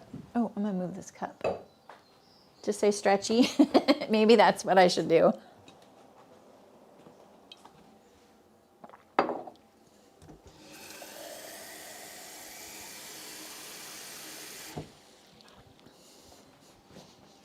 I was catching drips. That's me. I definitely will manhandle anything. I was catching drips with that cup earlier. Hopefully I rinsed it.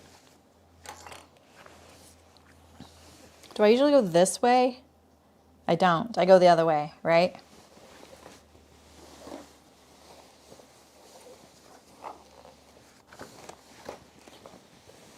Yeah, this is how I do it. I usually start at center back. I'm on the outside of the garment too. Got my awl. You got to get it right on a men's shirt if they don't have long hair, you know? Like on mine, I can kind of be sloppy about it. My hair will cover it up.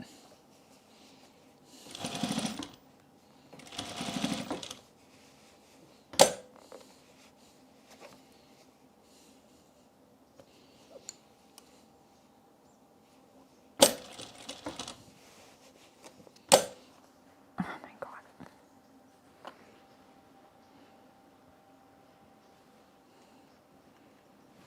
Twill flannel. Interesting.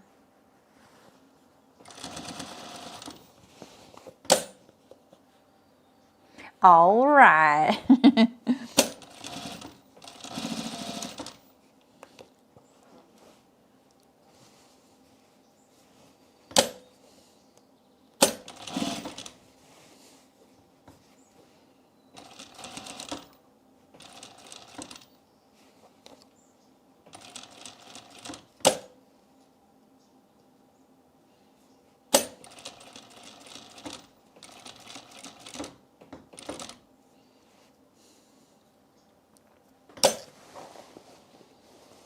Do I want to do one more stitch? Kind of. But can I?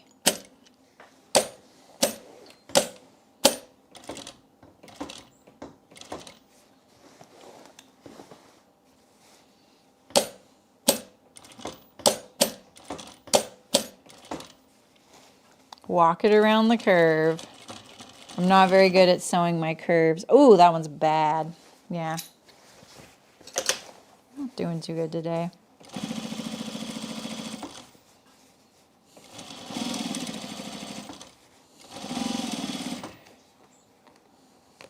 Oops.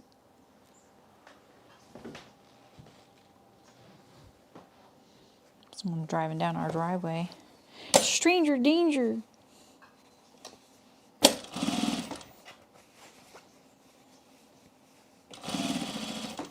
It's probably Michael. Probably has to plug his car in or something.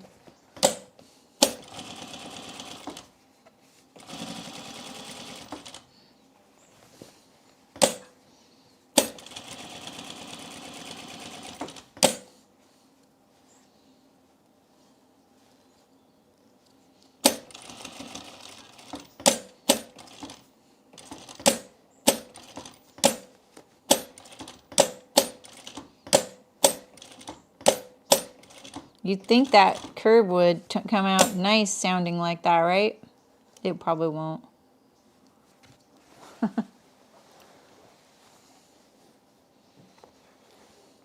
Really?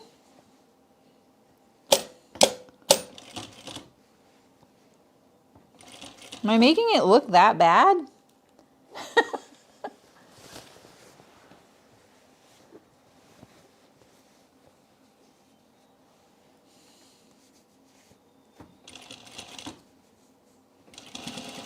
I mean, I feel like this is no different than anything I would make this in, you know? If anything, the twill, because it's got a smoother face, it's a little easier in that regard. You gotta remember, Anne, I'm hardly pinning anything too. I could probably help myself out a little bit there.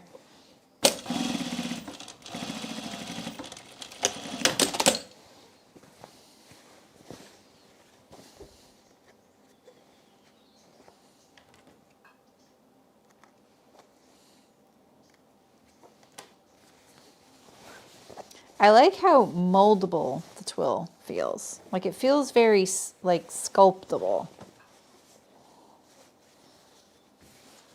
I think we're just not going to top stitch the collar. We could try.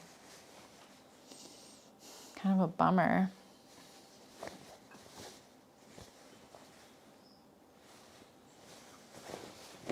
All right, let's do our sleeves. Some flat felling ahead. I'll think about the collar top stitching. What is this thread here?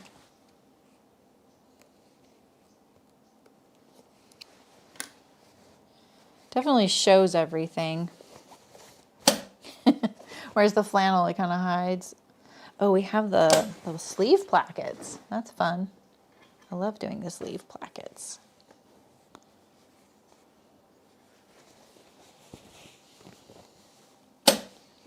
Have my cheat sheet.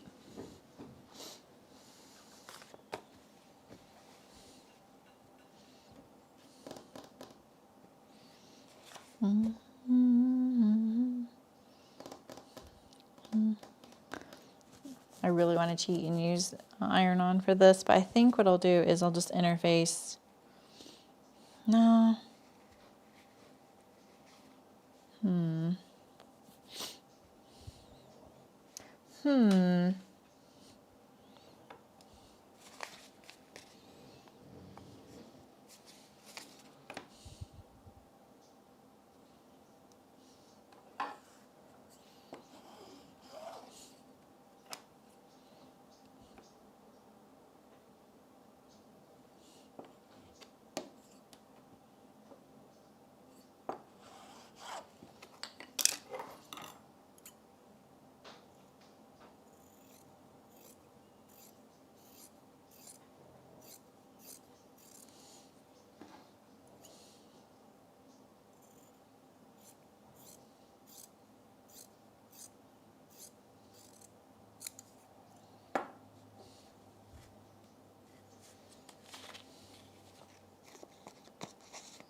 Aw, it's nice seeing you, Anne.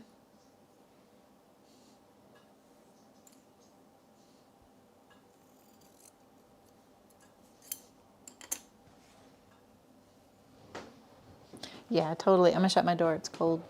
It's getting cold. Okay. We are going to do our placket here.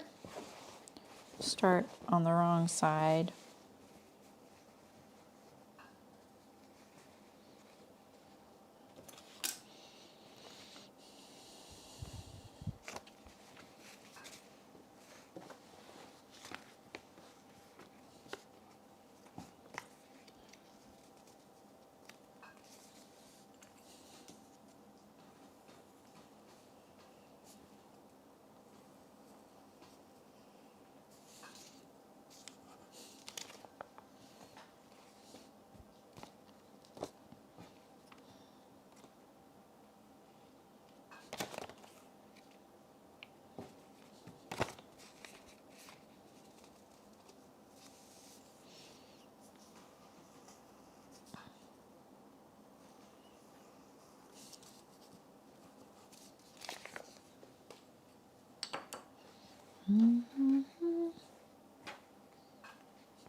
Well, don't forget. I forgot this on my other ones.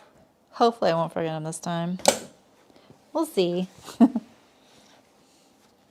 now I want to decrease my stitch length.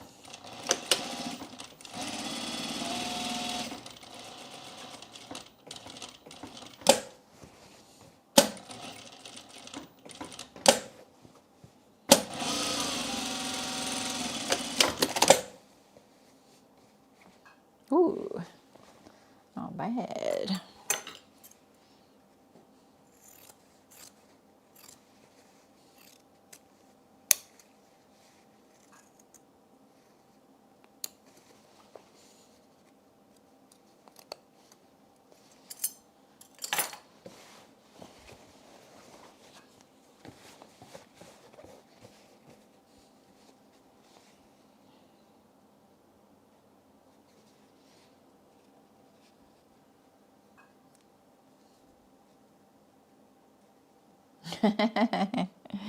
Right, Terry?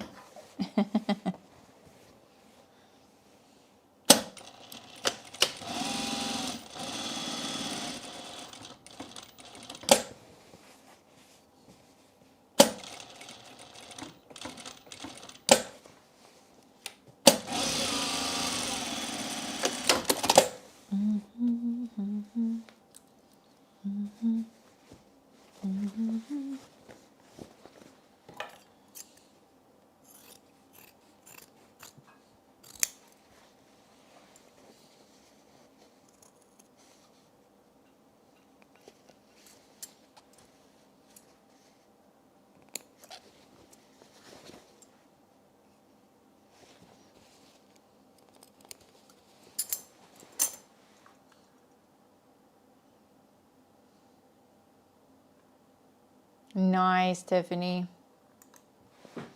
Make it count indeed.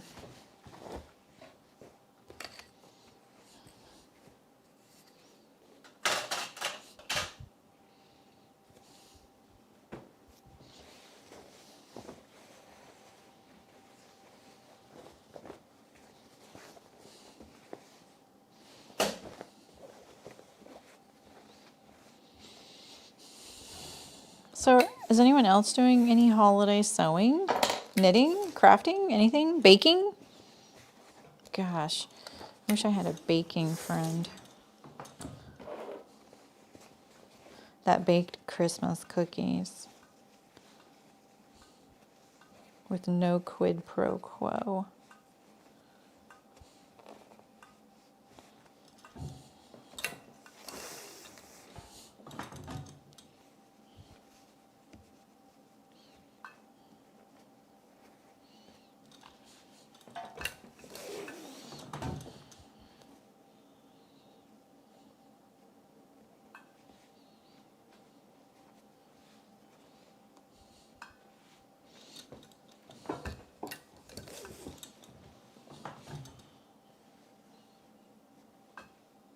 Are you kidding me? Oh no, okay. I thought that was the wrong side of the blanket. I was gonna be like, oh well, we're okay.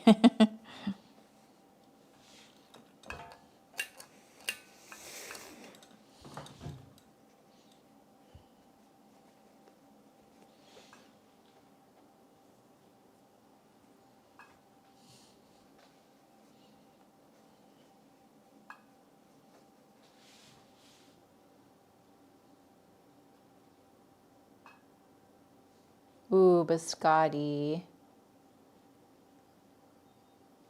For Northman's, I requested some. Ooh, are those good or something? That sounds good. I love molasses, just in general. I realize that's probably one of the reasons I like it.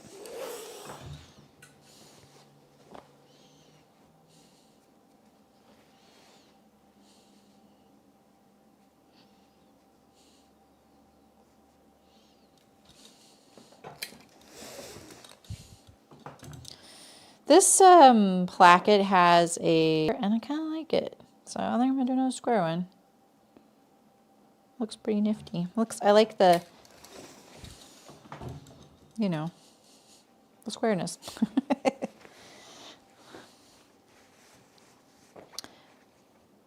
Not Northman's, you meant Birthmas. Oh, Northman sounded more plausible. I haven't heard of either. Probably going to do some baking for neighbors' gifts, but not until close. Yeah, I get that. You have a nice knitting project working on for the season. Does that count? It's for you. Oh, it's for your husband. Okay. No, it's okay. It makes sense. Yes, that does sound. It's seasonal. Quill blocks to value one cushion. Oh, nice.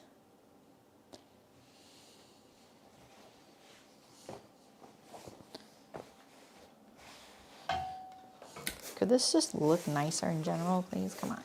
Come on.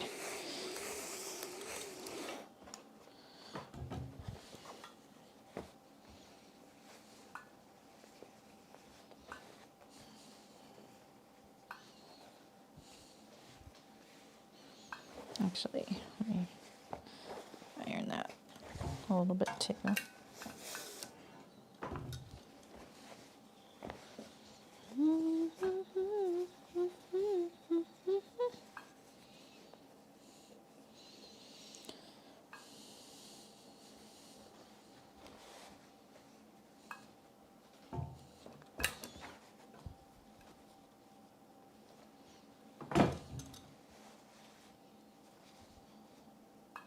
forgot to iron the top there.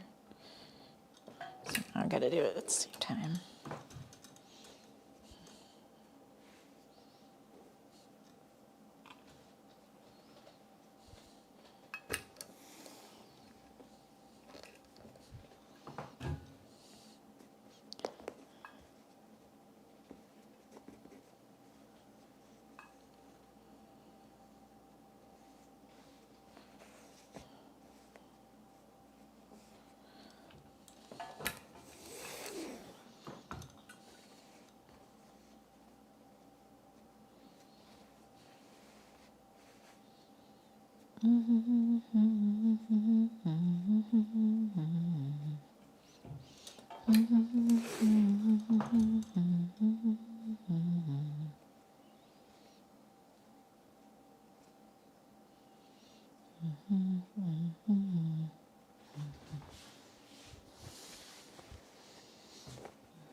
Yeah, I kind of like the square too.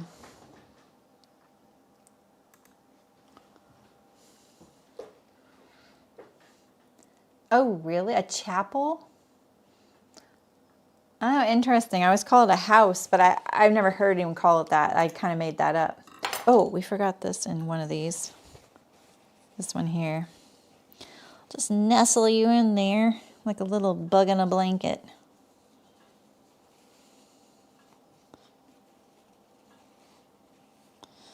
Okay, let's do all the sewing now. I love making tower plackets.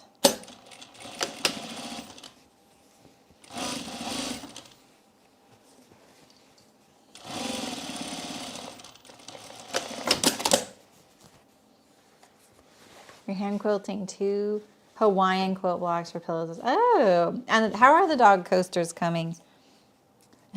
Did you pick a Milu shape for all of them? Because I saw the Milu one. It was really cute. You know, would they have had to be quilted? Could you have just done like the continuous line stitching instead? And maybe quilt a border around it?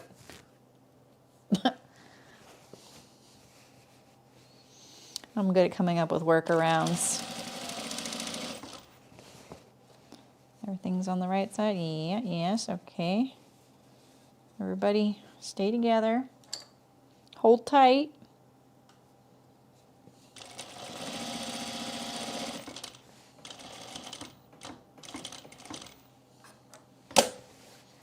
Every single time I do a placket like this, or anytime I'm about to do like a pop over placket, rugby placket, polo placket, whatever.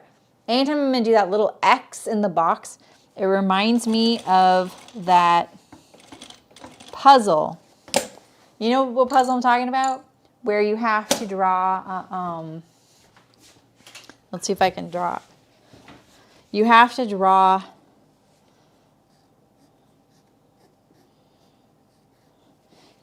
this without lifting your pencil. Just one continuous, you know? Every time I do these, I think, oh, well, I can just sew it continuous, and I never get it right.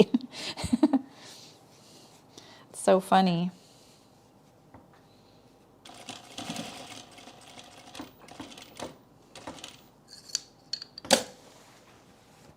Ooh, you already have your prototypes cut. So that's your test. I like it. I like that you're doing test dog coasters. So now we can just stop here. We don't need an X, right? Actually, we could do this. We could do this kind of look. I think that looks nice, you know? We know Nino was thinking X. You remember that puzzle? Yeah. I always forget to trim the threads on the back.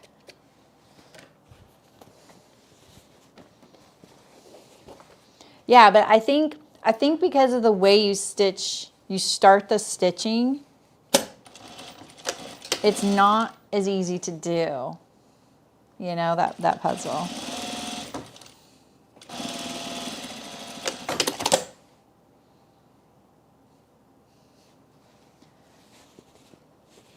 Dang, my stitches are tiny right now. The heck? Like, let's hope we don't have any mistakes right now. Who needs a back stitch? It's barely moving forward. Usually I pin my placket closed. I'm getting really lucky that it's working.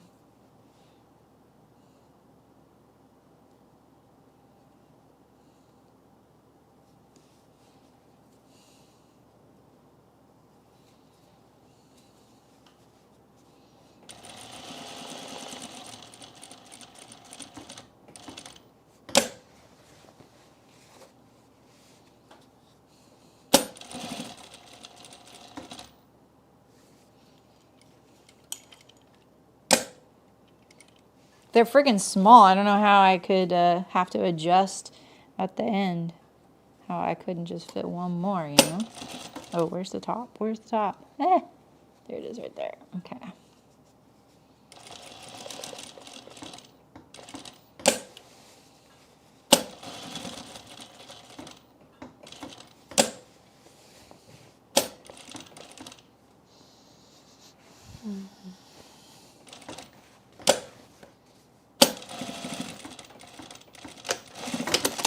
Yeah. I'm like, wait, I didn't look the inside first before I said that. Nothing like jinxing yourself, you know. See, I think the twill is so compliant. Like, look at that. Flannel could never. Flannel's so freaking thready, you know? Like, it starts coming undone, unwoven. So, yeah. All right, some flat fill seams. Time is it? I always have one of these in me right now. What is this? This is the front. That should be the front. That should be the back. Yeah.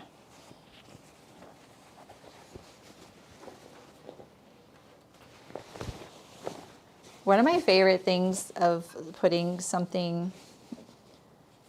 Actually, let's have a quiz. What's a weird thing about sewing that's like one of your favorite things? And what I was about to say is one of mine is when the pieces are all gone in the bin. You know, like when you're getting down there and you use your like last piece. I love that. I love like finishing things, emptying things. Like every time we finish something in the house, like, you know, toothpaste, I'm like, yes, we finished it. Because I'm such a, like, I don't want extra stuff at all the time. It's just like a thing. It doesn't matter. We're going to be buying another one. Like, I don't know why I am like, oh, cool. I've avoided a tendency to have too much stuff by finishing my toothpaste. Like, come on, you know? But that's how I am about my sewing. That's one of my weird little things. I'm like, ooh, I'm about to use the last piece. That makes me happy. Like, obviously other things make me happy, like a, you know, placket that lines up or whatever. But I'm talking about a weird thing. What's a weird thing? Oh, we're changing the stitch length.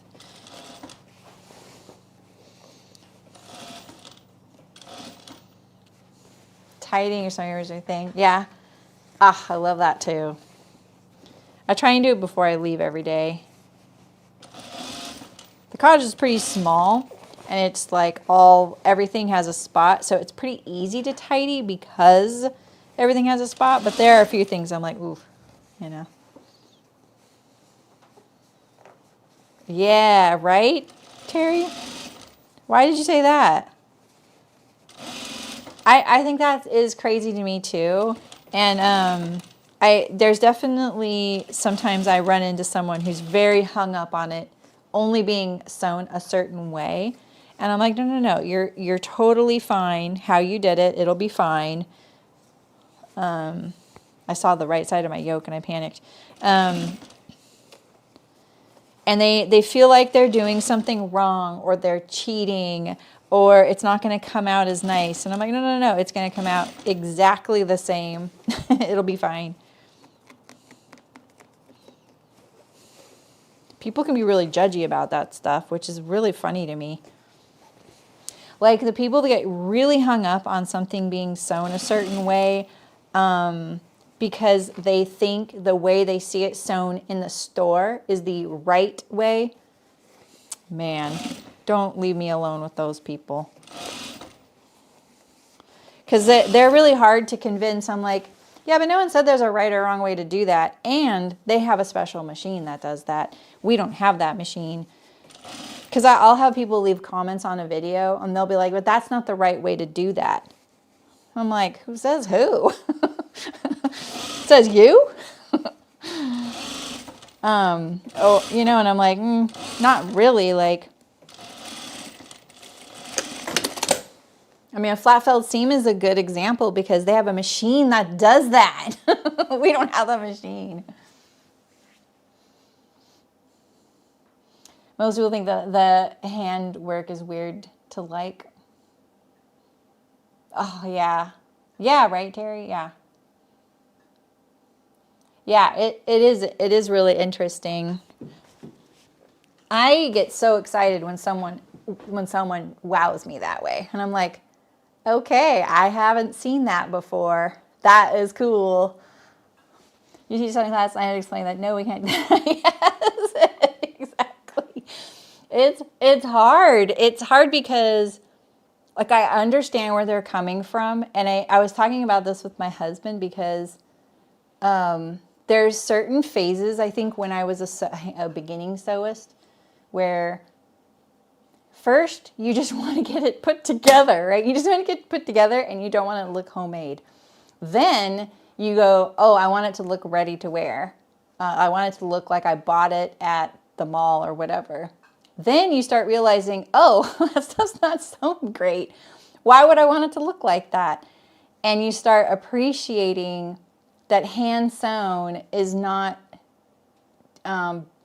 bad. It's better, you know? And what I hate too is when tailoring gets put on a higher level, but only when men do it. And I'm like, oh my God. Like, no. Anyway, but yeah, it is a kind of a interesting thing to convince someone, you know, there's actually not some sort of like Bible of sewing, you know, it's changed so much and so little since we've been doing it. Yeah, exactly. We get to do what we want. It's like, it's why we're here. Yeah, like I had someone comment recently about how I sewed something with knits, and I was like, yeah, that's actually nicer than what you're talking about, but I didn't quite understand, so I didn't want to assume, but everything they were saying, I was like, no, but the way you want to do it is the way that's like cheap. And I don't want to say that. Like, I don't want to say that because I get it if you're curious and you're struggling to learn. That is, I don't want to hinder that person. If you're curious and you want to learn and you're asking questions, that is awesome. It's when you're saying, no, you can only do it this way, like, that just tells me you don't know very much, because there's a lot of ways to do it. So, and I always go back to the fact that, why am I pinning this? I always go back to the fact that I didn't get to practice sewing that. Like, I don't have any excuses with these shirts. These shirts should look like a master sewist made them by now. And they don't, I will admit. I still I didn't pin this, right? You just saw me go, why would I pin this? It would come out better if I would just pin things, you know, or whatever, or iron even more or whatever. If 100%, if I was recording this as a tutorial, it would come out better because I would do all the right things. You know, they see store-bought and stuff as perfect. Yep, store-bought and exactly.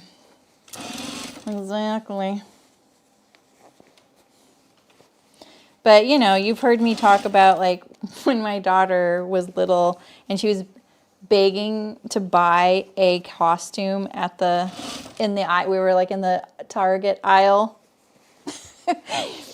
Like, to her, she didn't want anything more handmade. And I get that. But at the same time, I was like, are you sure? Like, you want that over what we could do together, you know?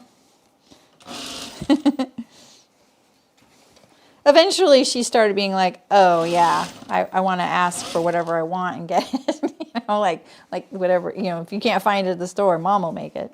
But, yeah. What is this? I feel this wrinkle. What is that? Oh, it's just my pocket. Okay.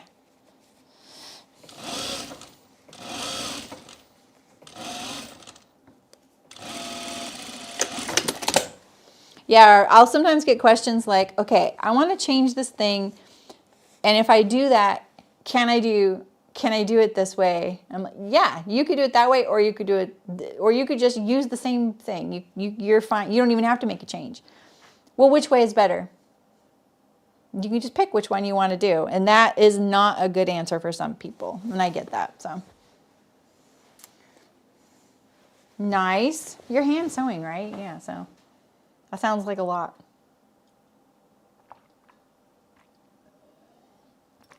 Oops. All right, let's trim. I started to trim one of these seams on the wrong side on that other one over there. So let's not do that. Okay, we're on the right side. We want to trim the body, not the sleeve. Right? Body, not the sleeve.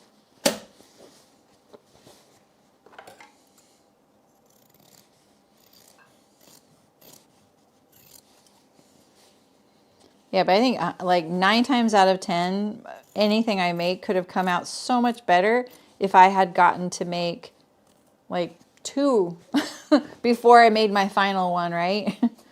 And we don't get to do that. So we got to cut ourselves some slack. We're not practicing like they do at the factory. Not to mention at the factory, they don't sew it from start to finish anyway. They're just sewing a little tiny part of it.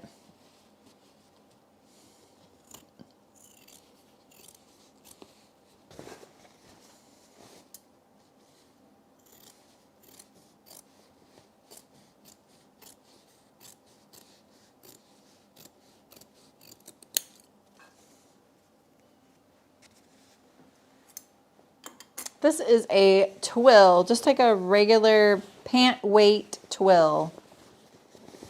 I got from Hearts Fabric. I think it's the Santa Cruz twill.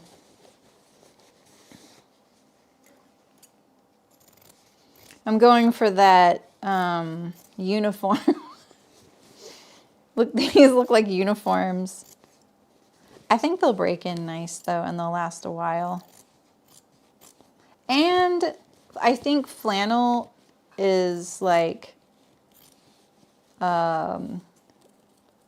seasonal to me, you know?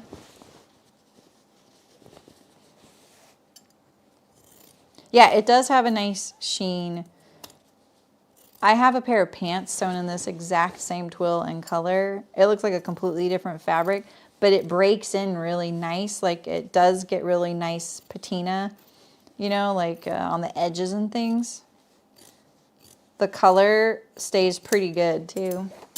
Which I feel like with olive is hard. But what do I know? I just keep shuttling this little bin back and forth.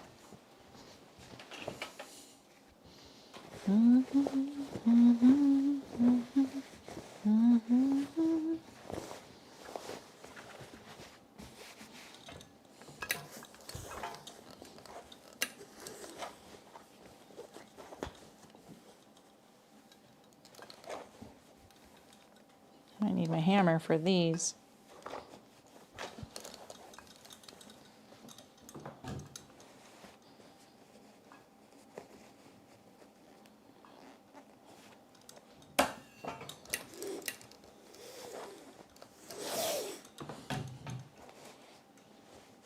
You guys were right about the double because, you know, this will be double. So that'll tie in nicely.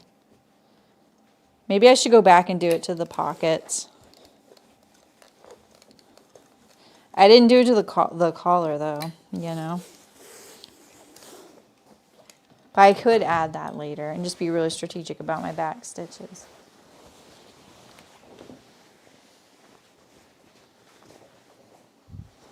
It's a football game tonight. Oh. Ooh, Terry, I love that.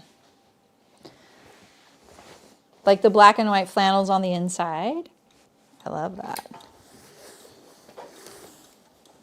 Just don't forget to put your flannel on the sleeve when you do your placket. Otherwise, you'll be hand sewing yours too.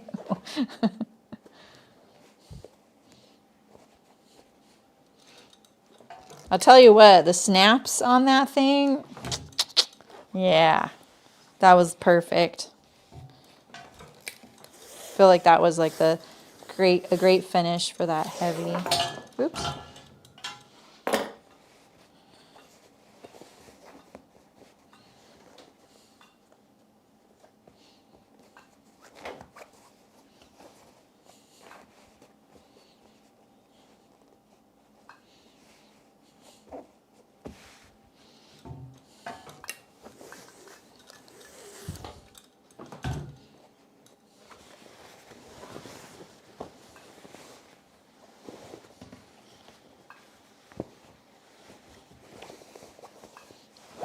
I don't usually press from this side, but because of this thickness, I'm going to make sure.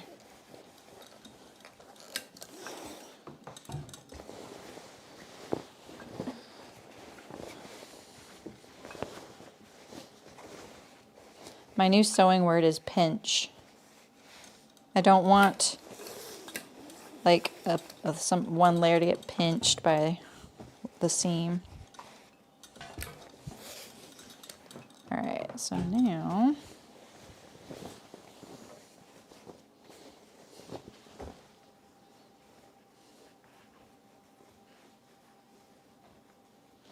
the final bit, yeah. Vortex shawl. I think I've heard of that one.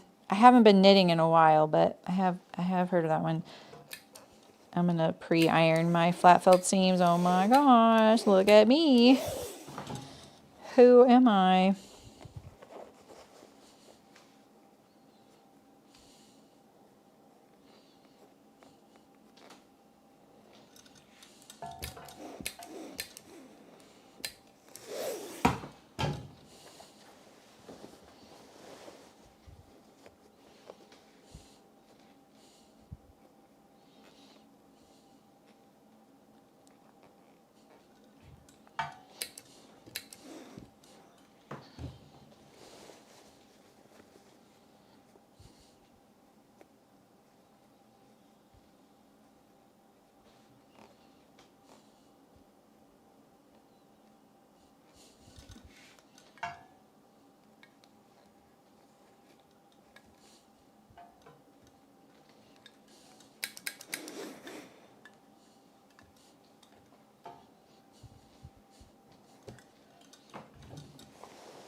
Beginning of this, when you're ironing, you're like, oh, this is going to be so easy. And then you get up here, you're like, what was I thinking? Please stop pulling. Here we go. think I really scared Anne away with the twill, but it's so much easier than the flannel in some ways, like this right here. Flannel relaxes, you know?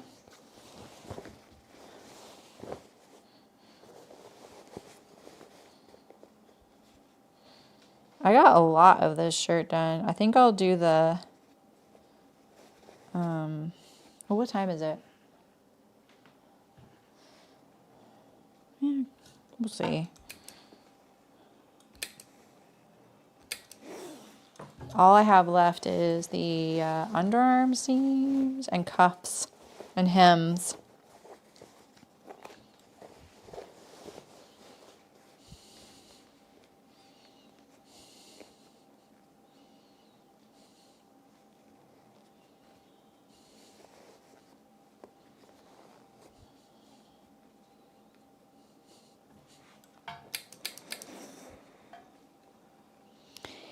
It's bloody hot.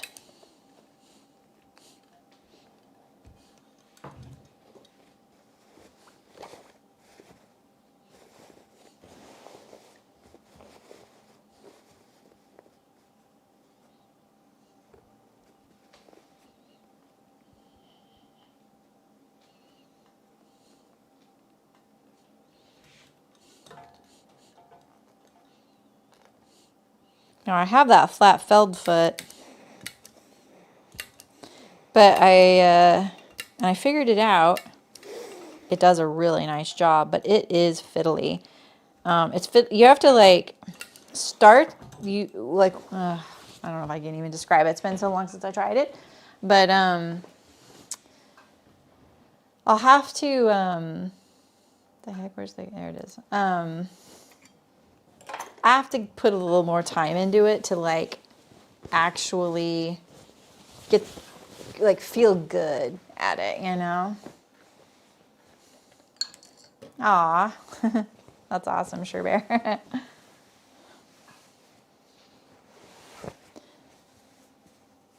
Oh yeah, binding on, that would be nice. That would be nice though.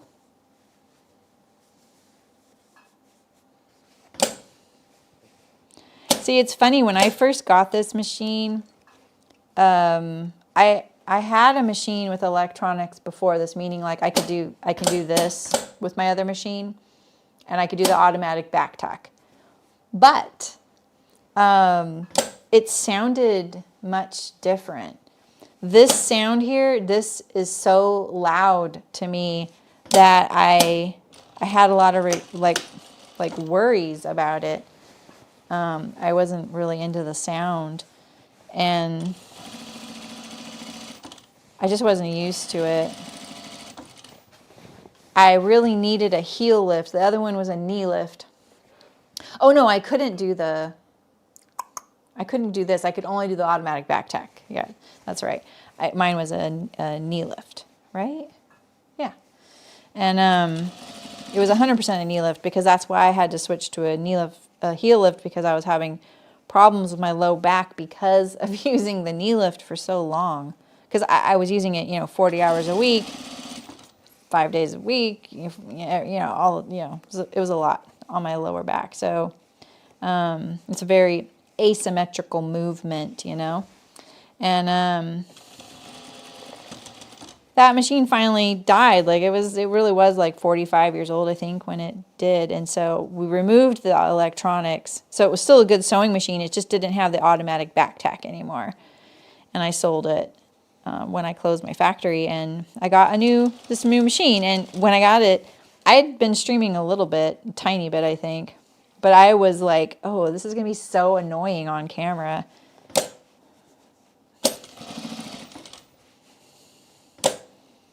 Pins would be really nice right now. I wish I would have hammered those. I was going to, and then I forgot.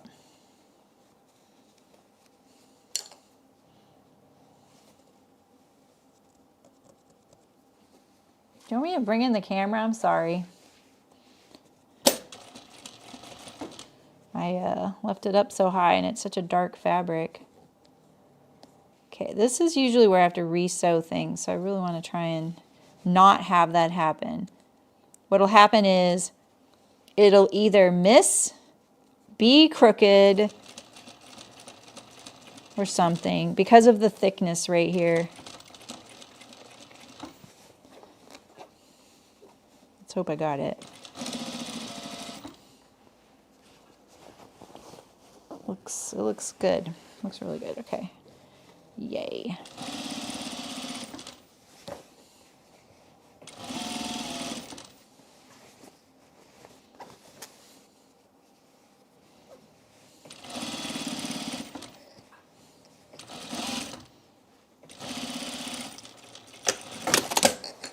Inspection. Yeah, that's one of my better ones. Good. I'll bring the camera in a little bit. I feel like you guys are mostly just hanging out and listening now. This is it, right? Yeah.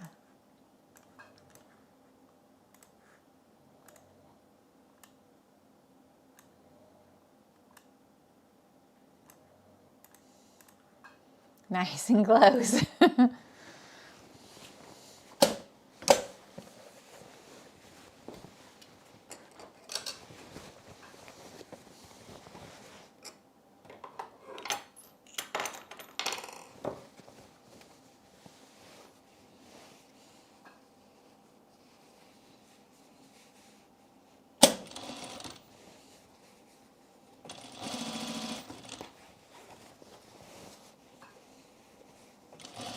Oh, Terry, when you do that flannel one, you'll want to cut the placket of the flannel to the fold line of the placket.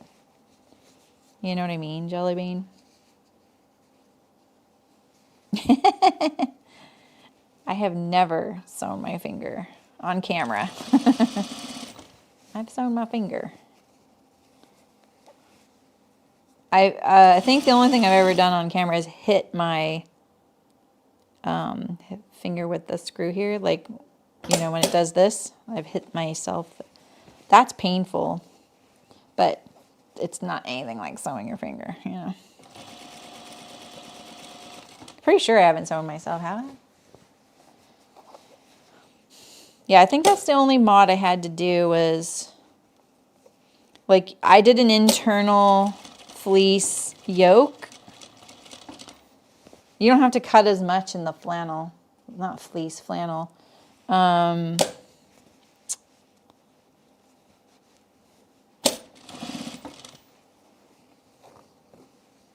have to cut fewer pieces, which is nice, you know? Just fronts, back, yoke, sleeves.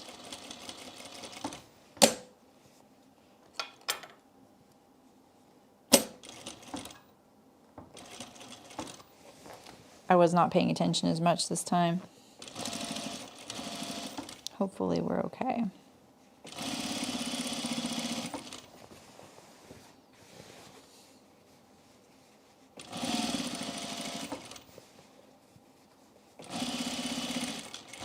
At least with the placket thing, it's not the end of the world if you cut them, you know, because, yeah, see, like, that's like not great right here. You know, not in front of you. Oh no, yeah, I have definitely had some, I will not talk about them on camera, but I've definitely had some incidents where I'm like, well, we're done for the day, probably for a little while. Okay, we're gonna do my hide the back stitch trick here.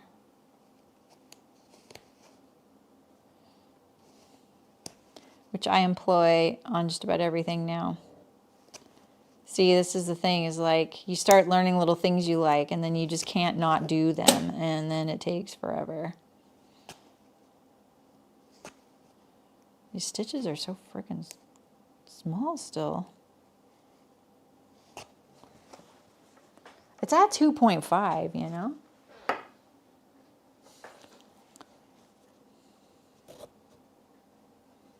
We need nice long tail. Oops. I think we just cut that.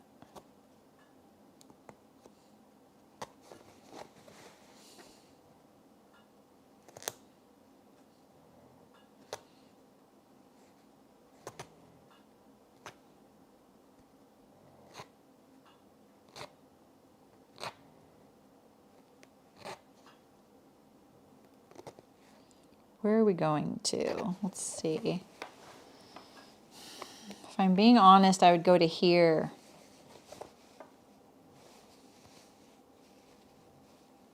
I think I'll go here. Okay, so we'll, yeah.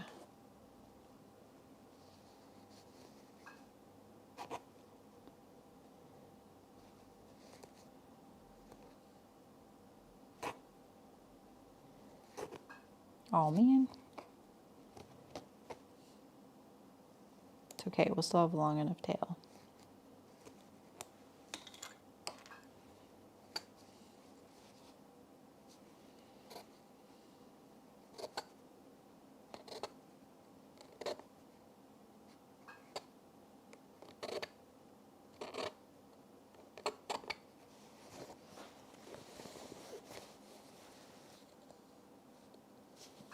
I should have cut right here and then went back. Because now I have to undo some of this, and I didn't need to, but I need a long enough tail to tie it, you know. Unfortunate.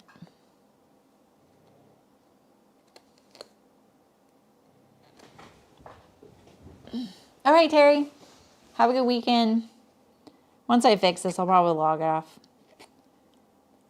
You guys help me get going on these things, and then I can't stop, so it's great. That's exactly why I started streaming the holiday makes. Selfish. Very selfish, I know. But I'll be back next Saturday. Maybe sooner, I don't know. Okay, now we can tie these off.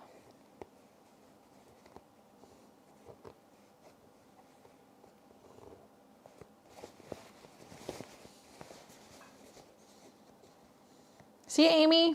Have a good weekend. Loki keeps thinking I'm done. He keeps hopping up when I say that. Okay, we're going to still leave a longish tail. Now we need a tail here.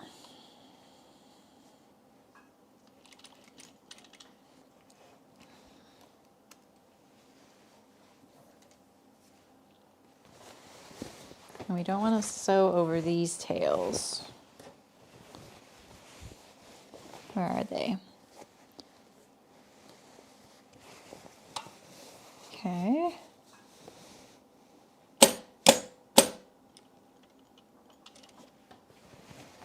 All right, and then let's get this nicer this time. We kind of knew. I think it's my seam allowance is a little wider there, so I didn't fold it back as evenly as it could have been.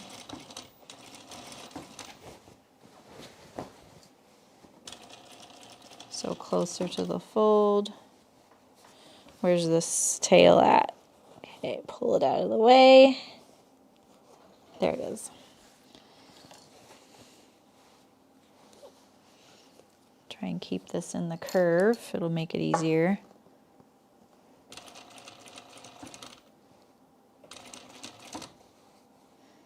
Poke that little bump in there. That's why we went this far. Can we get the bump in there? I think so.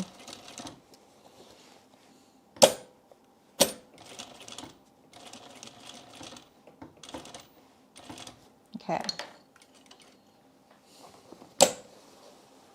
Don't clip. There we go.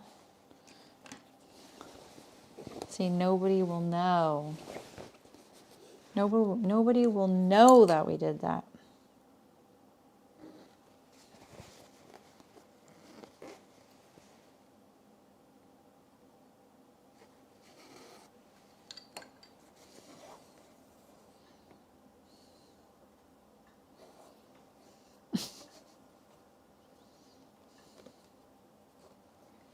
And then we'll just throw these tails into the seam.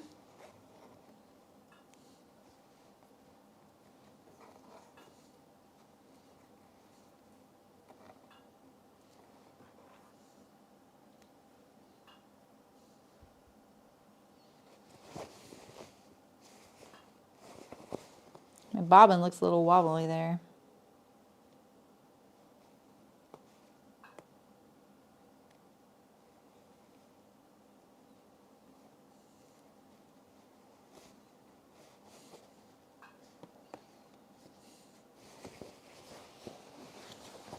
Okay, just making sure it doesn't show.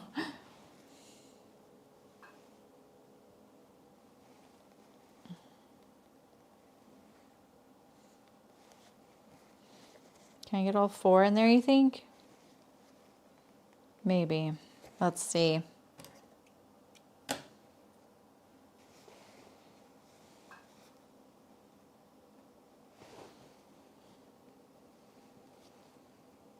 I get those both in there? Oh, I did. Okay. Sweet. All right.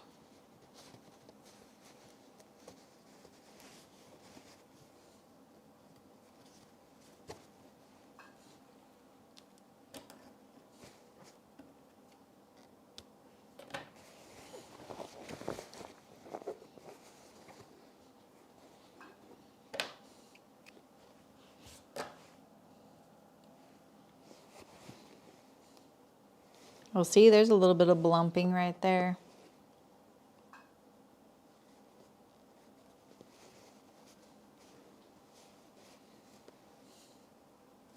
Jeez.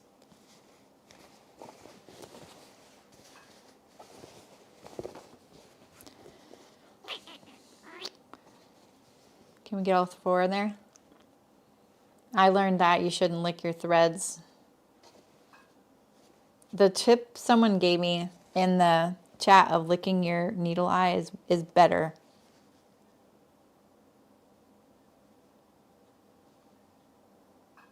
Ooh, I got all but 1. 4. Let's get this 4th one in there.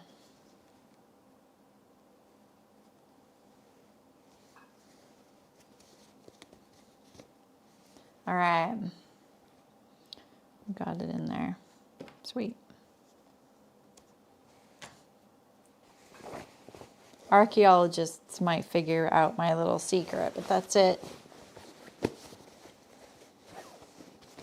Cool. That looks pretty good. I like this. I like this fabric as a shirt.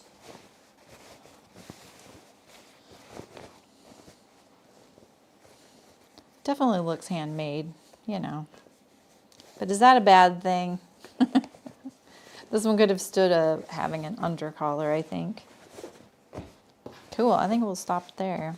So we just need the underarm seams and cuffs and hems.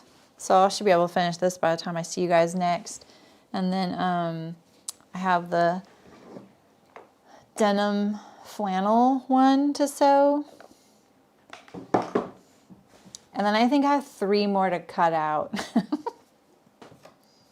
A woman's, a man's, and I think another woman's, but I'm not sure.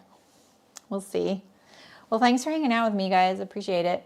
And I hope you have a good Thanksgiving and a good, yeah, I got a ton done. That was great.